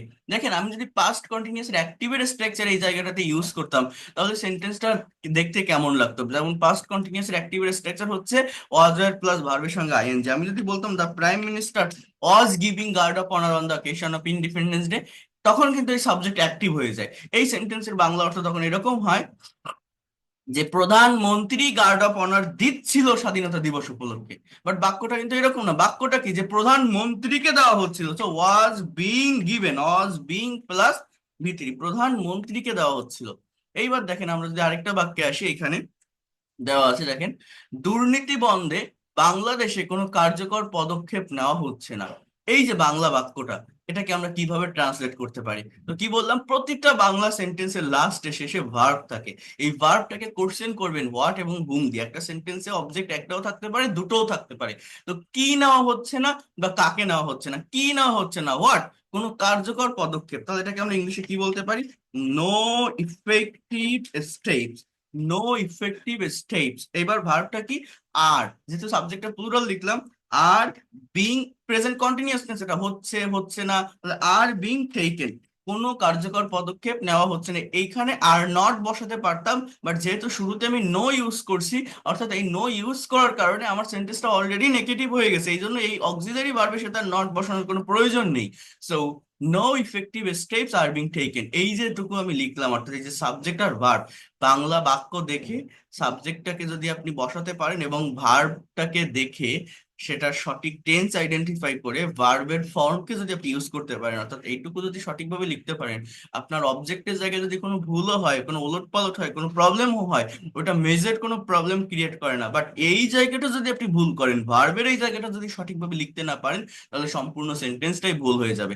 এখন দেখেন, no effective steps are being taken in Bangladesh, এখানে মানে আর বিং টেকেন এর পর আমি আমি কতটুকু বসালাম? কোনো কার্যকর পদক্ষেপ, ভার্বটা হচ্ছে নেওয়া হচ্ছে না। এই সাবজেক্ট আর ভার্ব বসানোর পর যখন একটা বাংলা সেন্টেন্সকে আপনি ইংলিশে ট্রান্সলেট করবেন, তখন আপনার কাজটা কি হবে জানেন? সাবজেক্ট এবং ভার্ব ইউজ করার পর একটা বাংলা বাক্যকে ইংলিশে লেখার জন্য, ট্রান্সলেট করার জন্য, লাস্টের দিক থেকে করতে করতে ফার্স্টের দিকে আসবেন। অর্থাৎ এই সেন্টেন্সটায় আমার বাকি আছে তিনটা ওয়ার্ড, দুর্নীতি বন্ধে বাংলাদেশ। এখন আগে বাংলাদেশে, তারপরে বন্ধে, তারপরে দুর্নীতি। কি বললাম? সাবজেক্ট আর ভার্ব ইউজ করার পর বাংলা বাক্যের লাস্টের থেকে ফার্স্টের দিকে আসবে যখন আপনি ইংলিশে কোনো বাক্য ট্রান্সলেট করবেন। তাহলে বাংলাদেশে, এই দেশের আগে একটা ইন প্রিপোজিশন বসবে। আমার প্রিপোজিশনের ব্যবহারটা শিখতে হবে। আমাদের সেভেন্থ ফ্রি লাইফ ক্লাসে আমি কিন্তু প্রিপোজিশনের ব্যবহার আপনাদেরকে দেখাবো, আপনারা জয়েন করবেন। So in Bangladesh. এবার বন্ধে দেখেন, বন্ধ ইংরেজি স্টপ বা ক্লোজ, বাট বন্ধে এই যে একার আছে না, এর জন্য আমার ইনফিনিটিভের ব্যবহার করতে হয়। এটা কিন্তু একটা ভার্ব, বাট এটা নন ফাইনাইট ভার্ব। এখানে মেইন ভার্ব হচ্ছে মূলত এই যে আর বিং টেকেন, এই টেকেন কথাটা মেইন ভার্ব। তাহলে বন্ধ কথাটাকে যখন আমি লিখবো, আমার টু প্লাস ভি ওয়ান এর ব্যবহার করতে হয়। টু, ডু মানে করা, টু ডু মানে করতে, গো মানে যাওয়া, টু গো মানে যেতে, ক্লোজ বাই স্টপ মানে বন্ধ, টু স্টপ মানে বন্ধে বা বন্ধ করতে। হ্যাঁ, এবার কি করাপশন। তাহলে টোটাল সেন্টেন্সটা আমার কি দাঁড়ালো? দেখেন কত সহজে আমরা করতে পারি। এই জাস্ট কিছু টেকনিক, কিছু স্ট্র্যাটেজি আমাদের জানা দরকার। No effective steps are being taken in Bangladesh to stop corruption. No effective steps are being taken in Bangladesh to stop corruption. তো এইভাবে এই সেন্টেন্স গুলোকে আমাদের ট্রান্সলেট করা শিখতে হবে, ভালোভাবে ডেভেলপ করতে হবে এই বাক্যগুলোকে। এখানে দেখেন আরেকটা বাক্য আছে, যেমন কি লেখা আছে একটু বোঝার চেষ্টা করেন। এখানে বলছে যে গার্মেন্টস এর পণ্যগুলো নিয়মিত বিদেশে রপ্তানি হতে থাকবে। এই যে বাক্যটা, এটা, এই ভার্বটা দেখে আপনাকে আগে টেন্স আইডেন্টিফাই করতে হবে, এটা মূলত কোন টেন্সে লেখা আছে। রপ্তানি হতে থাকবে, দেখেন এটা কিন্তু ফিউচার কন্টিনিউয়াস টেন্সের স্ট্রাকচার। তাহলে এই রপ্তানি হতে থাকবে, এটাকে প্রশ্ন করেন হোয়াট, কি রপ্তানি হবে? পণ্য, অর্থাৎ প্রোডাক্ট বা গুডস, বাট একসঙ্গে বলতে হবে, ফ্রেজাল সাবজেক্ট, হ্যাঁ, নাউন ফ্রেজ। গার্মেন্টস এর পণ্যগুলো, তাহলে এর ইংরেজি কি? অফ মানে এর। তাহলে আপনি এখানে এরকম বলতে পারেন দ্য প্রোডাক্ট অথবা the good, the goods of garments, the goods of garments, the goods of garments. এবার কি রপ্তানি, বাংলা বাক্যে ভার্ব কোথায় থাকে বললাম লাস্টে, ইংলিশে ভার্ব কোথায় থাকে সাবজেক্টের পরে। So the goods of garments will be being, future continuous টেন্সের প্যাসিভের স্ট্রাকচার কি, উইল বি বিং প্লাস ভি3। So the goods of garments will be being exported, will be being exported in abroad regularly, regularly. Total বাক্যটা কি দাঁড়ালো, the goods of garments অর্থাৎ garments এর পণ্যগুলো, উইল বি বিং এক্সপোর্টেড অর্থাৎ রপ্তানি হতে থাকবে, ইন অ্যাব্রোড রেগুলারলি। সো এইভাবে এই সেন্টেন্স গুলোর ট্রান্সলেট করার চেষ্টা করবেন আপনারা, ঠিক আছে? এটা করতে হবে, এটা প্র্যাকটিক্যাল জায়গায়, প্র্যাকটিক্যাল জায়গাগুলো যদি আমরা না বুঝি, প্র্যাকটিক্যালি যদি বাক্যগুলোকে ফেস না করি, ওই ছোট ছোট রুল শিখে, স্ট্রাকচার শিখে, গ্রামার শিখে কোনো লাভ হবে না। প্যাসিভ মানে আমরা সারা জীবন এটাই শিখি, যেটা ওই যে আপনাদেরকে বললাম যে হি ইটস রাইস, সে ভাত খায়, এর প্যাসিভ করো, প্যাসিভ কি, যে rice is eaten by me. But আমরা এই ধরনের প্যাসিভ শিখবো না, এই ট্রান্সলেশন ট্রান্সফরমেশনের প্যাসিভ শিখবো না, আমাদের প্র্যাকটিক্যাল প্যাসিভ গুলো শিখতে হবে, যেগুলো রিটেন ইংলিশ বা স্পোকেনে আমরা ডিরেক্টলি ইউজ করি, ডিরেক্টলি ব্যবহার করি, ঠিক আছে? তো আমরা এভাবেই বাক্যগুলোকে করার ট্রাই করব, চেষ্টা করব এই জায়গাটাতে। ওকে, সো এই সেন্টেন্সের টোটাল ট্রান্সলেশন এটা, the goods of garments will be being exported in abroad regularly. তাহলে দেখেন এই ধরনের সেন্টেন্স গুলো আমরা কিন্তু আগে পারতাম না, আমাদের পড়তে গেলে প্রবলেম ফেস করতে হতো বিভিন্ন জায়গায়, বা এই প্র্যাকটিক্যাল সেন্টেন্স গুলো কিন্তু খুব সুন্দরভাবে এটাকে সলভ করা যায় যদি আপনারা এই যেভাবে আমি দেখাচ্ছি এটা করতে পারেন। এখানে দেখেন কত বড় একটা বাক্য আছে, দেখেন এই ধরনের বাক্য দেখলে আমাদের গায়ে জ্বর চলে আসে, ভাবে কিভাবে হবে, কোনটা সাবজেক্ট কোনটা অবজেক্ট, কোনটার পর কোনটা বসাবো, কিভাবে সঠিক অর্ডার মেনটেন করবো। দেখেন কত বড় একটা সেন্টেন্স, বাট খুব সিম্পলি, খুব সহজে এটাকে ট্রান্সলেট করা যায়। কি লেখা আছে, বিশিষ্ট আইটি প্রফেশনাল তারিক মাহমুদকে 2019-20 সালের জন্য বাংলাদেশ কম্পিউটার সমিতির সভাপতি নির্বাচিত করা হয়েছে। সেন্টেন্সটা কি বোঝেন, বিশিষ্ট আইটি প্রফেশনাল তারিক মাহমুদকে 2019-20 সালের জন্য বাংলাদেশ কম্পিউটার সমিতির সভাপতি নির্বাচিত করা হয়েছে। তাহলে আগে আসেন ভার্বের কাছে, ভার্বটা হচ্ছে নির্বাচিত করা হয়েছে। এখানে আগে টেন্সটাকে আপনারা একটু ধরেন তো, আপনারাই বলেন তো, এই যে সেন্টেন্সটা আপনারা দেখছেন এটা কোন টেন্সে লেখা আছে, এই যে নির্বাচিত করা হয়েছে কথাটা কোন টেন্স, এটা বলতে পারবেন? হ্যাঁ, এটা প্রেজেন্ট পারফেক্ট, হয়েছে, গিয়েছে, থেকেছে, নিয়েছে, এটা প্রেজেন্ট পারফেক্ট। অনেক ধন্যবাদ। এইবার সাবজেক্ট আনবেন, সাবজেক্ট কি বলছি, প্যাসিভ রিলেটেড সেন্টেন্সের অবজেক্টকে সাবজেক্ট বলা হয়, মানে অবজেক্ট কিভাবে পাই, কি বা কাকে দ্বারা প্রশ্ন করে। এবার এই নির্বাচিত হয়েছে কথাটাকে প্রশ্ন করেন, কি নির্বাচিত করা হয়েছে, 1 নম্বর উত্তর বাংলাদেশ কম্পিউটার সমিতির সভাপতি, এটা হচ্ছে বস্তুবাচক অবজেক্ট। আর কাকে করা হয়েছে, এই তারিক মাহমুদকে, এটা হচ্ছে ব্যক্তিবাচক অবজেক্ট। তো আমি কি বলছি, যদি দুটো অবজেক্টই থাকে তাহলে আমার অলওয়েজ ব্যক্তিকে প্রাধান্য দিতে হয়, ব্যক্তিকে প্রাধান্য বা প্রায়োরিটি দিতে হবে। তাহলে এই সেন্টেন্সটা আগে সাবজেক্টটাকে আপনি ইউজ করেন, যে বিশিষ্ট, বিশিষ্ট ইংরেজি কি জানেন, renowned, famous, prominent, you can say that. So, renowned, কি লেখা উঠছে, renowned আইটি প্রফেশনাল অর্থাৎ বিশিষ্ট আইটি প্রফেশনাল, বোঝার চেষ্টা করেন, renowned IT professional Tariq Mahmud, renowned IT professional Tariq Mahmud, কি লিখলাম, যে বিশিষ্ট আইটি প্রফেশনাল তারিক মাহমুদ। এবার কি নির্বাচিত করা হয়েছে, তাই না? তাহলে ভার্বটা হচ্ছে, সাবজেক্টটা যদি থার্ড পারসন সিঙ্গুলার নাম্বার, তাহলে হ্যাভ হ্যাজ, তাই না? হ্যাভ হ্যাজ এর ভিতরে হ্যাজ হবে, subject third person singular number হলে হ্যাজ হয়, তাহলে হ্যাজ বিন। এইবার নির্বাচিত ইংরেজি কি, সিলেকশনের মাধ্যমে হলে সিলেক্টেড, ইলেকশন মানে ভোটের মাধ্যমে হলে elected, so I can say that elected. এই হচ্ছে আমার সাবজেক্ট আর ভার্বের অংশ। এইটুকু যদি আপনি ভালোভাবে বসাতে পারেন, যেটা আমি বারবার বলছি, আপনার সেন্টেন্সটা কারেক্ট হয়ে যায়। বাট এই জায়গাটায় অর্থাৎ এই ভার্বটাকে যদি ভুল করেন, টেন্সটাকে যদি আইডেন্টিফাই করে ভার্বের ফর্মটাকে ইউজ করতে না পারেন, সম্পূর্ণ সেন্টেন্সই ভুল। তাহলে renowned IT professional Tariq Mahmud has been elected, এবার কি নির্বাচিত করা হয়েছে, দা প্রেসিডেন্ট, সভাপতি। এবার কিসের প্রেসিডেন্ট, অফ মানে এ, কিসের, of Bangladesh computer society, computer society. তাহলে টোটাল সেন্টেন্সটা আমি কি লিখলাম, যে renowned IT professional Tariq Mahmud has been elected এই সাবজেক্টের বার বসানোর পর আমি কিন্তু লাস্টের থেকে ফার্স্টের দিকে আসছি, যে দ্য প্রেসিডেন্ট অফ মানে এর, এই যে সমিতির এই যে র কথাটা আছে না, এই র এর জন্য কিন্তু আমার এখানে অফ বসাতে হচ্ছে। অফ মানে কি র, সমিতির কিসের, বাংলাদেশ কম্পিউটার অর্থাৎ বাংলাদেশ কম্পিউটার সমিতির সভাপতি। এবার 2019-20 সালের জন্য, তাহলে ফর 2019 to 20। এই হচ্ছে আমার টোটাল সেন্টেন্স। একটু ভেবে দেখেন কতটা সিম্পল, কতটা সহজে এই ধরনের বড় বড় সেন্টেন্স গুলোকে আমরা ট্রান্সলেট করতে পারি, যদি সঠিক টেকনিক আমাদের জানা থাকে, সঠিক স্ট্র্যাটেজি আমাদের জানা থাকে। এখানে কি আমি বাই মি বাই হিম এগুলো কিছু বসাইছি? না। এবার দেখেন আমি আরেকটা কথা বলি, সেটা হচ্ছে এই সেন্টেন্সকে কিন্তু আমরা এইভাবেও করতে পারি, অর্থাৎ বস্তুবাচক যেটা থাকে। যেমন আমি এইটুকুকে আমি যদি ধরি, অর্থাৎ কি নির্বাচিত করা হয়েছে, সভাপতি না? তাহলে এই সভাপতিকে যদি আমি সাবজেক্টে নিয়ে আসি, যে the president of Bangladesh computer সমিতি মানে সোসাইটি, বাংলাদেশ কম্পিউটার সোসাইটির সভাপতি। এইবার আমি এই ভার্বটাকে নিয়ে আসবো, যে has been elected, Bangladesh computer সোসাইটির সভাপতি নির্বাচিত করা হয়েছে কাকে, তারিক মাহমুদকে। এই জায়গাটাতে আমার একটু করতে হবে, চেঞ্জ করতে হবে, সেটা হচ্ছে কোনো ব্যক্তির কাছে বা কোনো ব্যক্তির প্রতি বোঝাতে টু প্রেপোজিশন ইউজ করতে হবে, টু। এইবার এই সাবজেক্টটাকে বসান, এইখানে এটাকে নিয়ে আসেন, এই যে two renowned IT professional Tariq Mahmud. এইবার কি, এই লাস্টে যে টাইমিংটা আছে অর্থাৎ ফর 2019-20 এটা বসানো।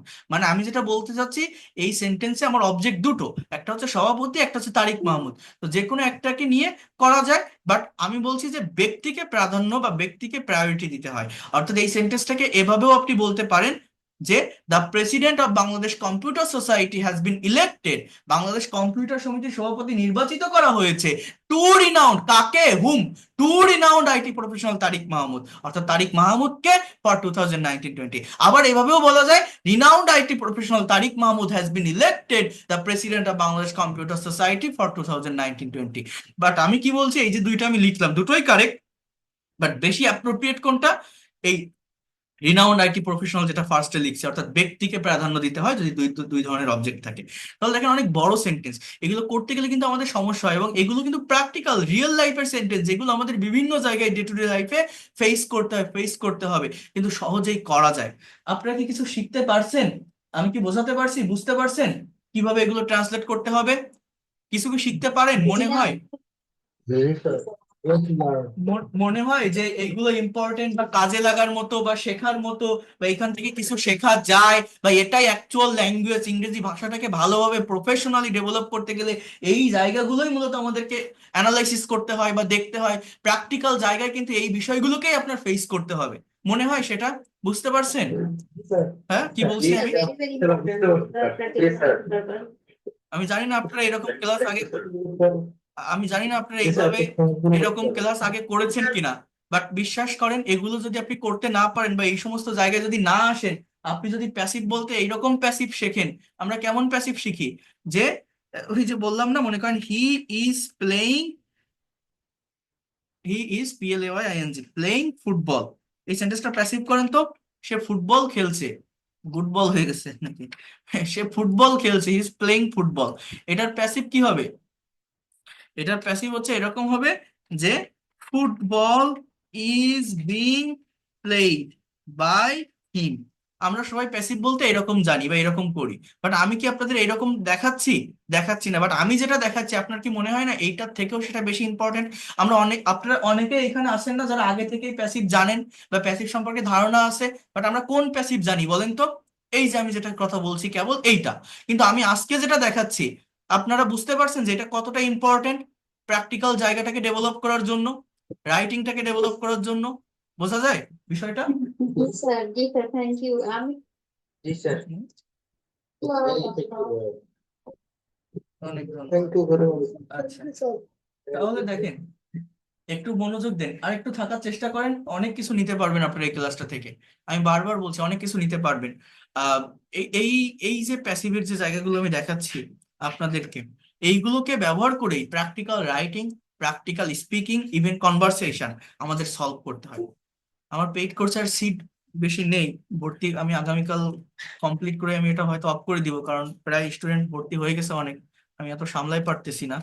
তো যেটা আপনাদেরকে বলছি, যারা এখনো পর্যন্ত নতুন ব্যাচে ভর্তি হতে চান, 1,000 টাকা সেন্ড মানি করে পেইড কোর্সে ভর্তি হতে পারবেন ফ্রিতে। অ্যাকচুয়ালি ল্যাঙ্গুয়েজটাকে কখনো ওইভাবে ডেভেলপ করা যায় না। বাকি 1,000 টাকা পরবর্তী মাসে দিলে হবে, 3 মাসের কোর্স।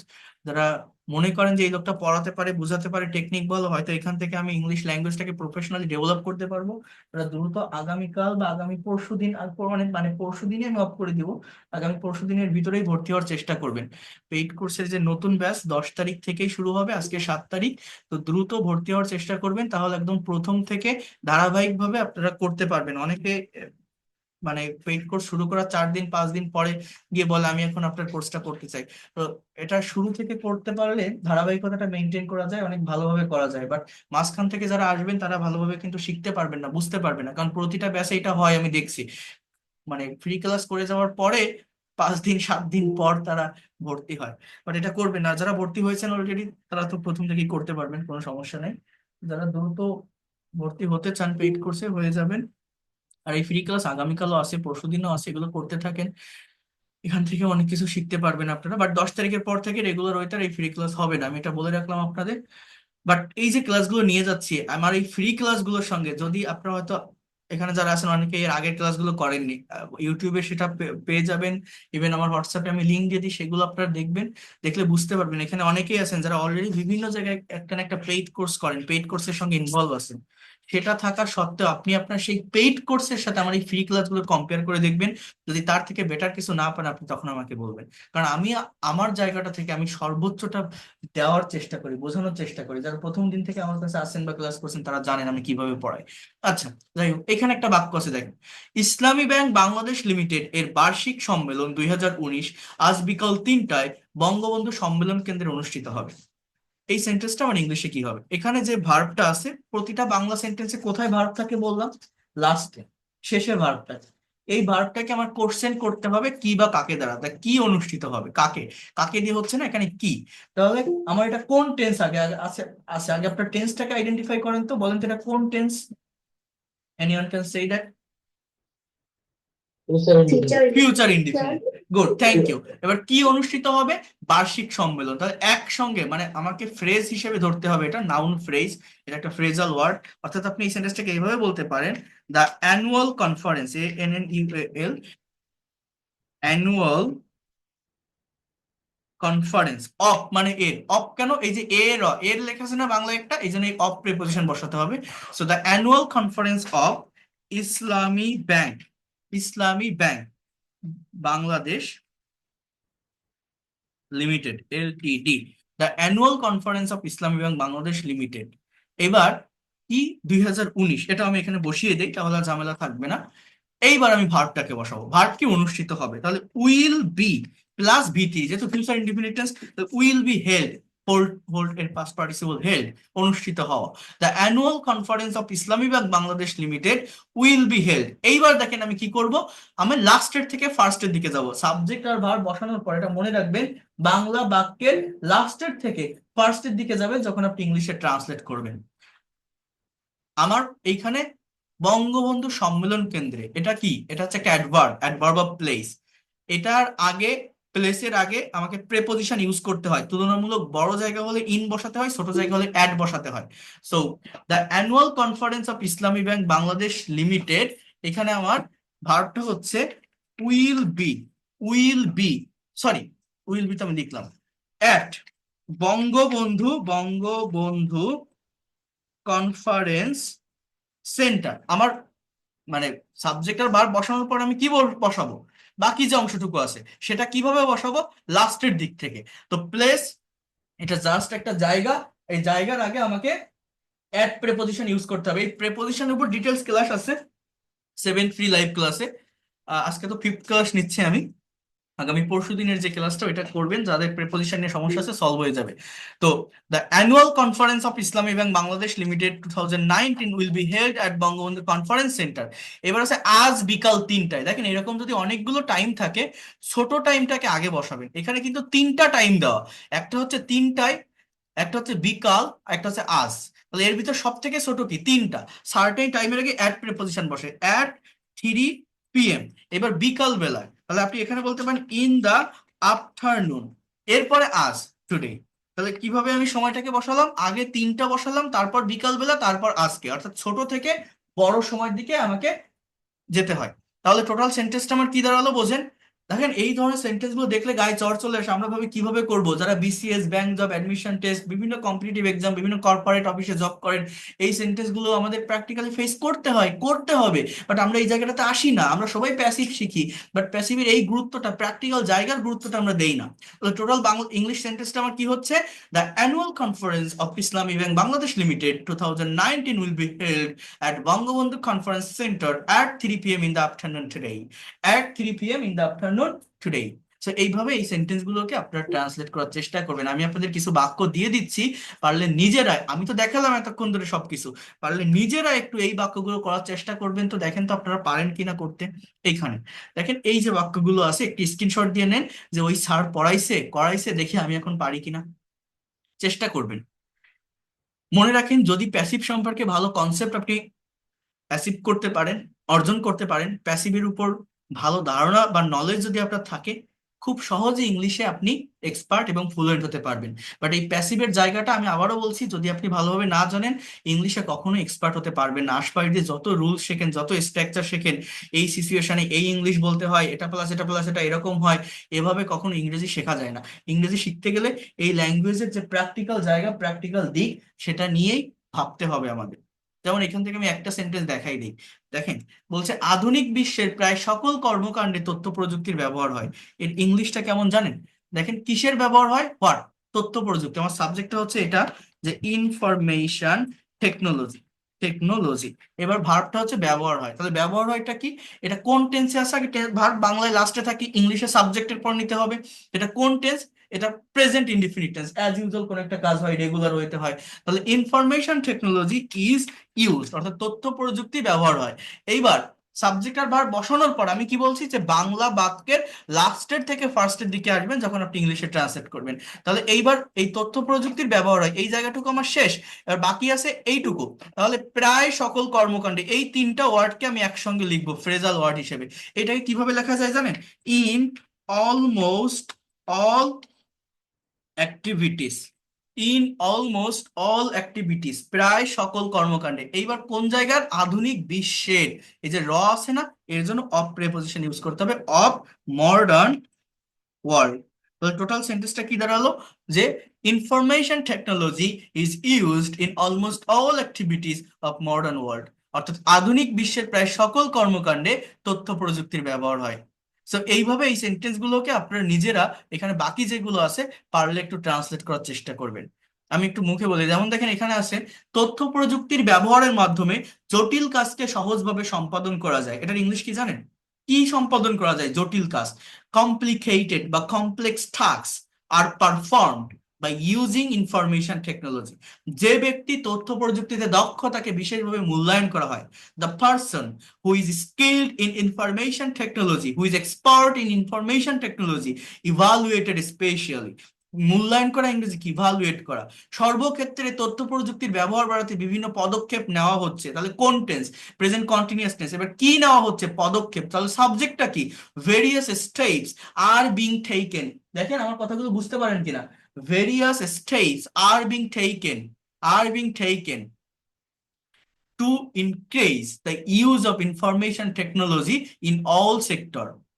এই যে আমি বাংলা দেখে ইংলিশে সেই কথাগুলো বলতে পারতেছি, এবং বিশেষ করে প্যাসিভ রিলেটেড সেন্টেন্স গুলো, এবং এই সেন্টেন্স গুলো কতটা প্র্যাকটিক্যাল সেটা দেখে আপনারা বুঝতে পারছেন। তো এটা আপনাদেরকে করা শিখতে হবে। এটা যদি করতে পারেন, ইংলিশে আপনি ভালো করতে পারবেন। সরকার কর্তৃক আইসিটি উন্নয়নে দীর্ঘমেয়াদী পরিকল্পনার আলোকে অনেক কার্যকর পদক্ষেপ নেওয়া হয়েছে। ইংলিশ কি জানেন? সাবজেক্ট আছে এখানে অনেক কার্যকর পদক্ষেপ, অর্থাৎ মেনি ইফেক্টিভ স্টেপস। ভার্বটা হচ্ছে প্রেজেন্ট পারফেক্ট টেন্স আছে, নেওয়া হয়েছে। Many effective steps have been taken in the light of long-term plan to develop ICT by the government. কি বললাম বলেন তো? আবার বলি, many effective steps have been taken in the light of long-term plan to develop ICT by the government. এগুলো নিজেদের করার চেষ্টা করতে হবে, পারলে করার চেষ্টা করবেন, দেখবেন দ্রুত ডেভেলপ করতে পারবেন। ঠিক আছে, এখানে দেওয়া আছে, আমি পিডিএফ ফাইল পাঠিয়ে দিব, এটা একটু করবেন। আমি মডাল মানে মডালের প্যাসিভ রিলেটেড কিছু সেন্টেন্স, এবং যেটা আমি বলছিলাম আপনাদের, আমি একটা ইংলিশ কনভারসেশন নিয়ে আমি একটু কথা বলবো, যে লাস্ট পর্যন্ত থাকেন, আমি আর খুব বেশিক্ষণ নেব না আজকে ক্লাসটা। বাট আমি একটু এই কনভারসেশনের জায়গাটা নিয়ে আলোচনা করতে চাই, কনভারসেশন নিয়ে আমি কথা বলতে চাই। সেটা হচ্ছে যে আমরা যখন আহ আমি তো গত ক্লাসে যারা ছিলেন লাস্ট পর্যন্ত আপনারা জানেন আমি বাংলা থেকে ইংলিশে কিভাবে একটা কনভারসেশন প্র্যাকটিস করতে হয় সেটা আমি দেখিয়েছিলাম। তো আজকে আমি একটু ইংলিশ টু ইংলিশ কনভারসেশন দেখাবো, অর্থাৎ একজন মানুষ আরেকজন মানুষের সঙ্গে যখন ইংলিশে কথা বলে তখন সে কোন ধরনের সেন্টেন্স গুলো কোন ধরনের টেন্স গুলো ইউজ করে, প্যাসেজ রিড আউট করলে প্যাসেজ অ্যানালাইসিস করলে অনেক দ্রুত এই ল্যাঙ্গুয়েজটাকে ডেভেলপ করা যায়। আমি আমরা অনেকেই আছি ইংলিশে প্যাসেজ পড়ি, রিডিং করতে পারি, বাট একটা সেন্টেন্স কোন টেন্সে লেখা আছে এটা আইডেন্টিফাই করতে পারি না। না পারার কারণে সেন্টেন্সের অ্যাকচুয়াল যে মিনিং, অ্যাকচুয়াল যে থট বা অর্থটা আমরা ফাইন্ড আউট করতে পারি না, বের করতে পারি না। তো সেইটা কিভাবে করতে হয় আমি দেখাবো, অর্থাৎ প্যাসেজ অ্যানালাইসিস কিভাবে করতে হয়। আর মনে রাখেন, শুধু রুলস আর স্ট্রাকচার পড়ে কখনো ইংরেজি ভাষা ডেভেলপ করা যায় না। যে ইংলিশে এক্সপার্ট বা ইংলিশ ভালো পারে সে প্রচুর পরিমাণে প্যাসেজ পড়ছে। এখানে এই যে আমার ফাইলটা দেখছেন, এখানে 44টা কনভারসেশন আছে। অ্যাটলিস্ট এই 44টা কনভারসেশন আমি এটা আমার পেইড কোর্স স্টুডেন্টদেরকে করাই। এগুলো যদি আপনারা করতে পারেন, আপনি ইমাজিন করতে পারবেন না যে কত দ্রুত আপনার ডেভেলপমেন্টটা আসতেছে। এটা আমার মেইন কনভারসেশন না, মেইন কনভারসেশন আমি ওই বাংলা থেকে ইংলিশই করাই, ওটা বেশি ইম্পর্টেন্ট।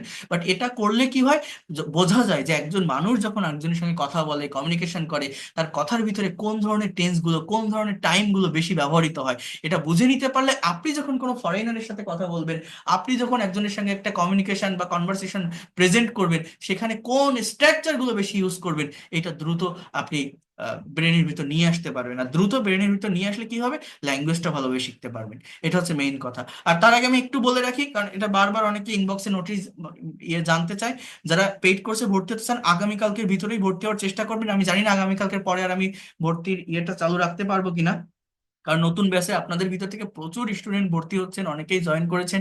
আমাদের মেইন পেইড ক্লাসে 30 জন করে স্টুডেন্ট থাকবে, সেইভাবে আমি নিব। তো সিট খুব বেশি নেই, মানে ভর্তি হচ্ছে প্রায় 65 জনের মতো ভর্তি হয়ে গেছে অলরেডি। বাট এটা ভাগ হয়ে যাবে গ্রুপ। তো আমি যেটা মেইনলি বলছি সেটা হচ্ছে, যারা ভর্তি হতে চান আগামীকাল বা আগামী পরশু দিনের ভিতরেই ভর্তি হওয়ার চেষ্টা করবেন।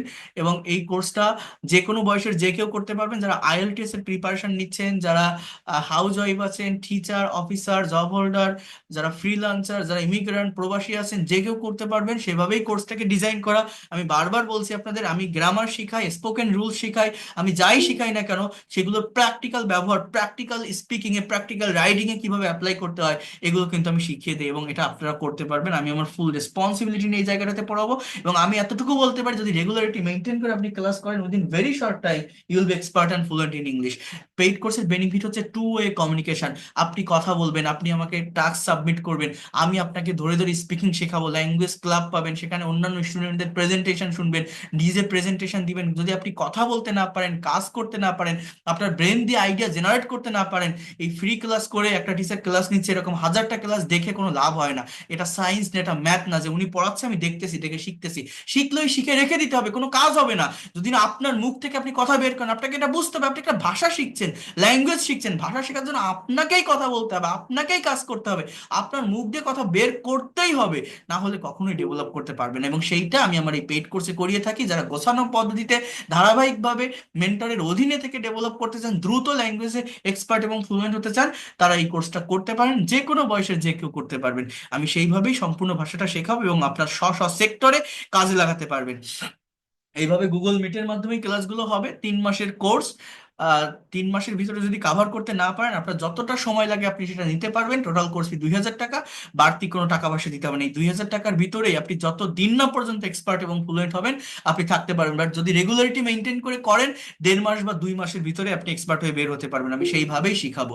ক্লাসের ডিউরেশন থাকবে 1 ঘন্টা, সপ্তাহে 4 দিন ক্লাস, রবি, মঙ্গল, বৃহস্পতি, শুক্র, রাত 10টা থেকে 11টা। পেইড কোর্সের নতুন ব্যাচ, তখন এই ফ্রি ক্লাসগুলো আর থাকবে না। এইভাবে আবারও বলছি, কোর্সটা যে কেউ করতে পারবেন আপনারা, সেইভাবেই আমি ডিজাইন করেছি। একদম বেসিক থেকে শুরু করে grammar, spoken, writing, translation, presentation সবগুলো বিষয় নিয়ে আমি কাজ করব এবং আপনাদেরকে এক্সপার্ট করব।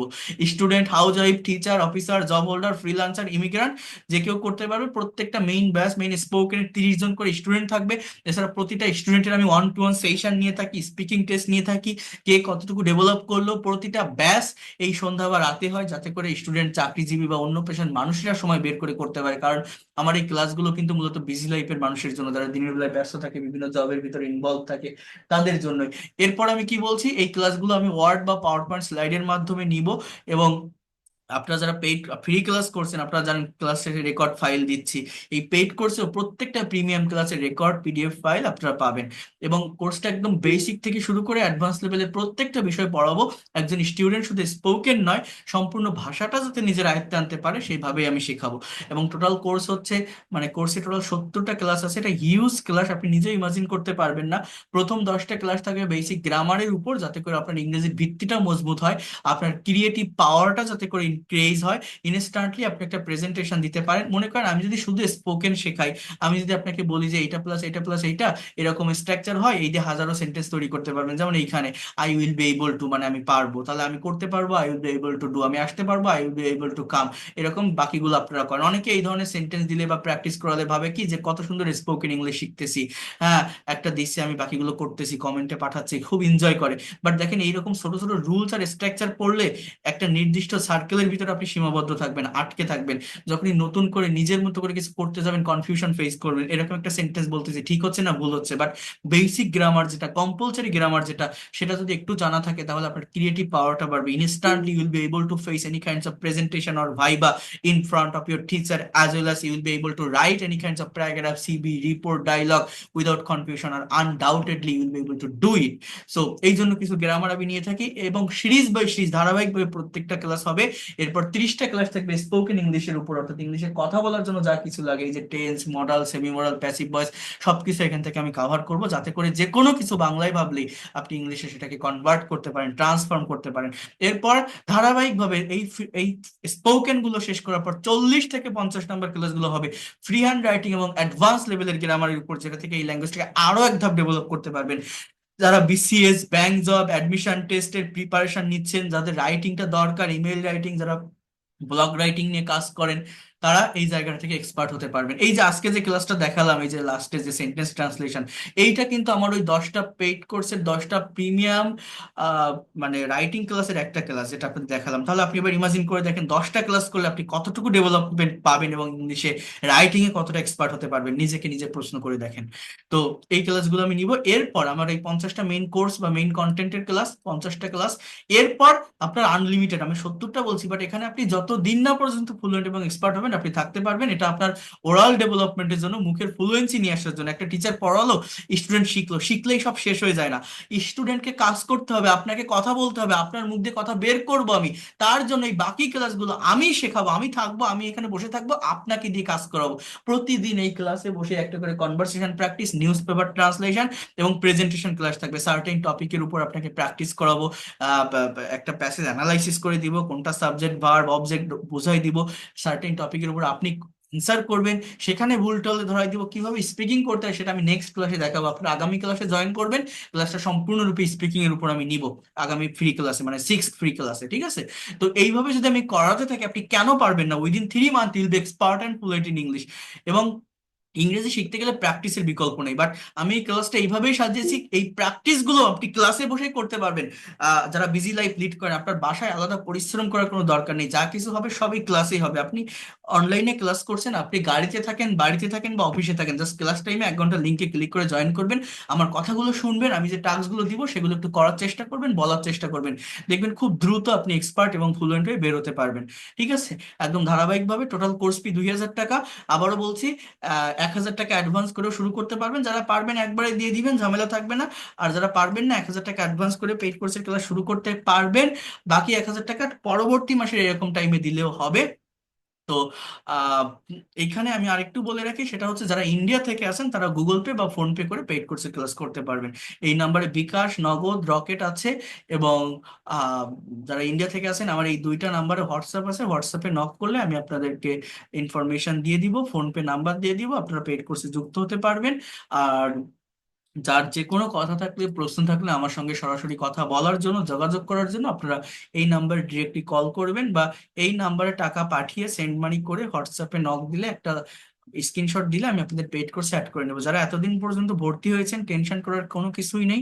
আমি আজকের এই ক্লাসটার পরেই আমি আপনাদেরকে মানে সবাইকে এন্ট্রি করে নিয়েছি, বাট নতুন যে প্রাইভেট গ্রুপ ভাবছিলাম একসঙ্গে নিব, কারণ আলাদা আলাদা ভাবে লিঙ্ক দিতে গেলে অনেক সময় লাগে। এই জন্য আমি একটু ওয়েট করছিলাম যে সবাই ভর্তি হওয়ার পর নিব, বাট আমার প্রায় ভর্তি হয়ে গেছে। আমি আজকেই গ্রুপ ক্রিয়েট করে মানে প্রাইভেট যে ব্যাচটা সেখানে আমি সবাইকে যুক্ত করে নিব। আর যারা ভর্তি হবেন এই নাম্বারে সেন্ড মানি করে জানাবেন।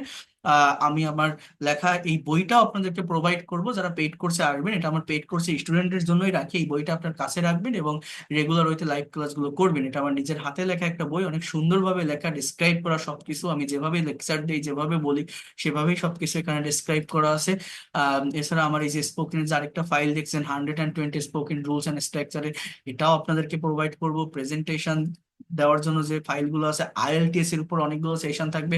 ওভারঅল অনেক ভালোভাবে করতে পারবেন যদি আপনি মনে করেন আমি এই ল্যাঙ্গুয়েজটা প্রফেশনালি শিখতে চাই, একটা টিচার বা মেন্টরের অধীনে থেকে ধারাবাহিকভাবে গোছানো পদ্ধতিতে এগোতে চাই, একটা গাইডলাইনের ভিতর থেকে, এবং দ্রুত ডেভেলপ করতে চাই, বা এই লোকটা পড়াতে পারে, বোঝাতে পারে, টেকনিক ভালো, ল্যাঙ্গুয়েজটাকে নিজের একটা অ্যাসেট বা সম্পদ হিসাবে নিতে চাই, নেক্সট জেনারেশনকে শেখাতে চাই, তারা এটা করতে পারেন। আমি এতটুকু বলতে পারি, আপনি ব্যর্থ হবেন না। Within very short time you will be expert and fluent in English, and I will take your full responsibility.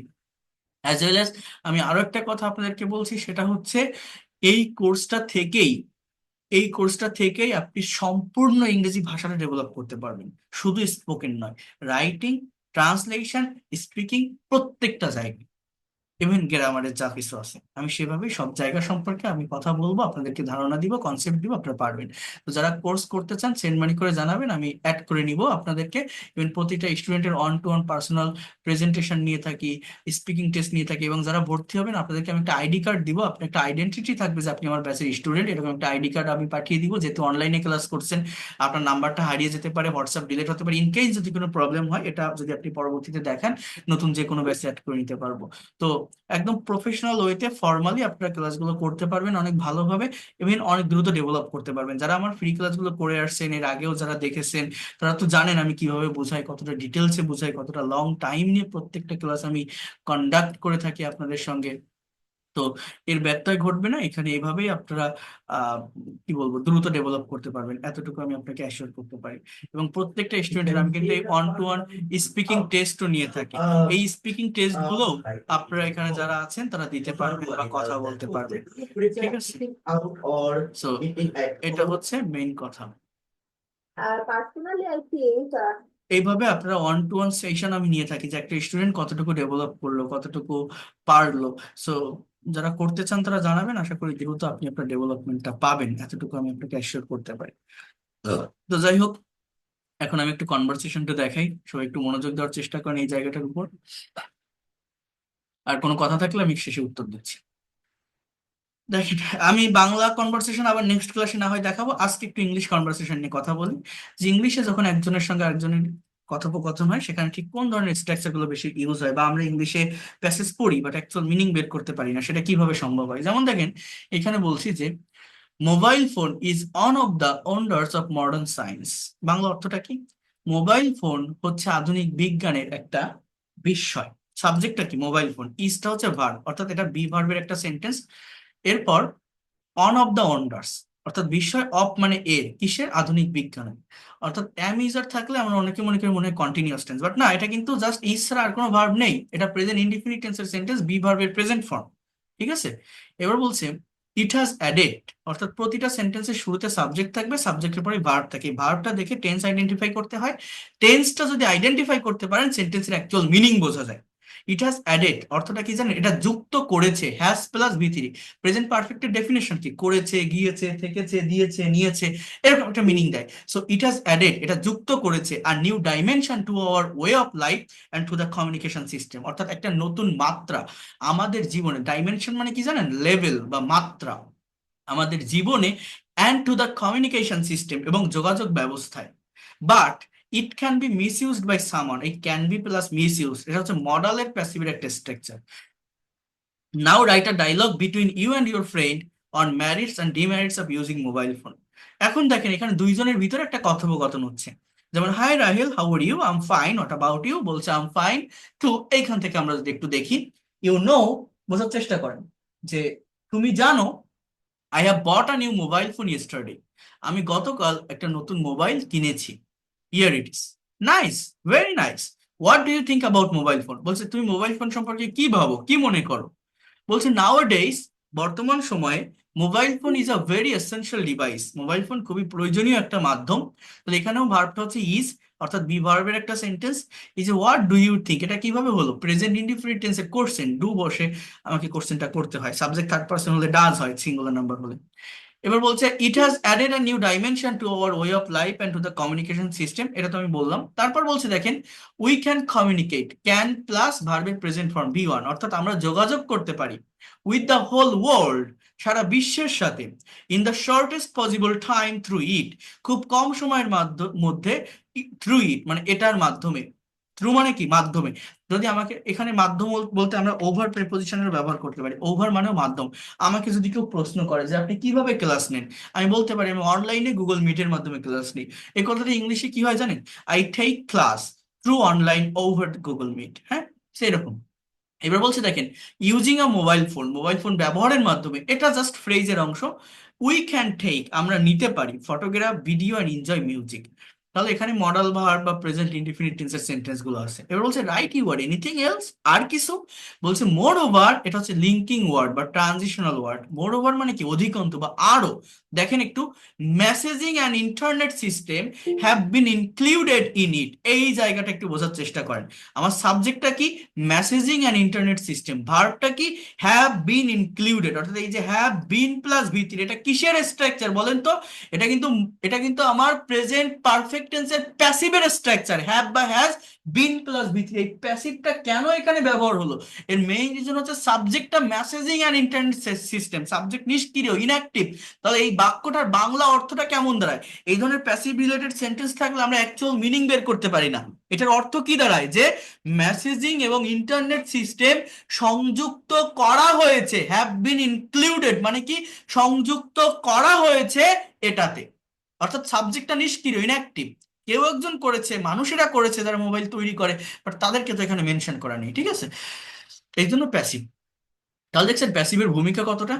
এবার বলছে yes you are right but there are also some demerits of mobile phone. হ্যাঁ, mobile ফোনে কিছু অসুবিধা আছে। বলছে what are you talking about, তুমি কে বলছো এই বিষয়ে? তো আর ইউ টকিং, এটা কোন টেন্স তাহলে? প্রেজেন্ট কন্টিনিউয়াস টেন্সের সেন্টেন্স কিন্তু। বলছে নাও ডেইস, অর্থাৎ বর্তমান সময়ে, সাম পিপল, কিছু লোক, commit crime using mobile phone, অর্থাৎ মোবাইল ফোন ব্যবহারের মাধ্যমে ক্রাইম করে, সন্ত্রাসী কার্যক্রম চালায়।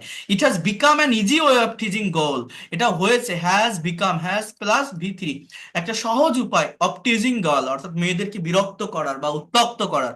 বলছে নট দিজ আর অনলি, শুধু এগুলোই নয়, মাস ইউজ অফ মোবাইল ফোন, অর্থাৎ মোবাইল ফোনের অতিরিক্ত ব্যবহার ইজ হার্মফুল ফর হেলথ, স্বাস্থ্যের জন্য ক্ষতিকর। এক্সপার্টস সেই দ্যাট, বিশেষজ্ঞরা বলে যে this is harmful for our hearing and brain, এটা আমাদের শোনার জন্য এবং ব্রেনের জন্য ক্ষতিকর। এবার বলছে রিয়েলি, সত্যি? I didn't know it before, Bangla কি জানেন? আমি এটা আগে জানতাম না। আচ্ছা বলেন তো, আমি যদি এরকম একটা কথা বলি যে আমি এটা আগে জানতাম, তাহলে ইংলিশটা কি হতো? কেউ বলতে পারেন? আমি এটা আগে জানতাম, তাহলে ইংলিশটা কি হতো?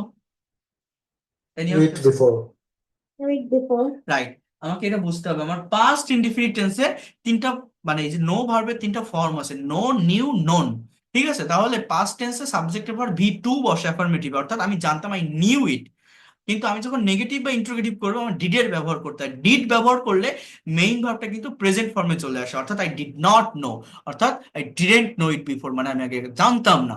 এবার বলছে দেখেন, ইভেন, এমনকি, some students can not concentrate in study, কিছু ছাত্রছাত্রী তাদের পড়াশোনায় মনোযোগ দিতে পারে না, because they remain busy over mobile phone the whole night, কারণ তারা মোবাইল ফোনে ব্যস্ত থাকে সারা রাত ধরে, দে রিমেইন বিজি।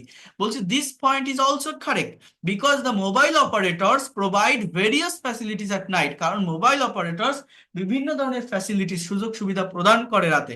বলছে but this is not the fault of mobile phone, it is our fault. বলছে, of course, we should make the proper use of mobile. Now I have to go to my private tutor. এখন আমার private টিউটরের কাছে যেতে হবে। বলছে, okay, see you later, bye bye. তো এই যে সেন্টেন্স গুলো আপনারা দেখলেন, এই যে হ্যাভ টু প্লাস গো, এটা কিসের স্ট্রাকচার? গতকাল পড়িয়েছিলাম, সেমি মডাল ভার্বের স্ট্রাকচার। শুড মেক, এটা কিসের স্ট্রাকচার? মডালের স্ট্রাকচার। তাহলে এই যে একটা, এটা তো যেহেতু প্রথম কনভারসেশন, এখানে এটা সিম্পল ভাবে দেওয়া, আর অনেক কনভারসেশন আছে যেগুলোতে অনেক কমপ্লেক্স কম্পাউন্ড সেন্টেন্স ব্যবহার করে। এখানে 44টা কনভারসেশন আছে এই ফাইলে। এটাও যারা পেইড কোর্সে আসবেন আপনারা এটা পেয়ে যাবেন।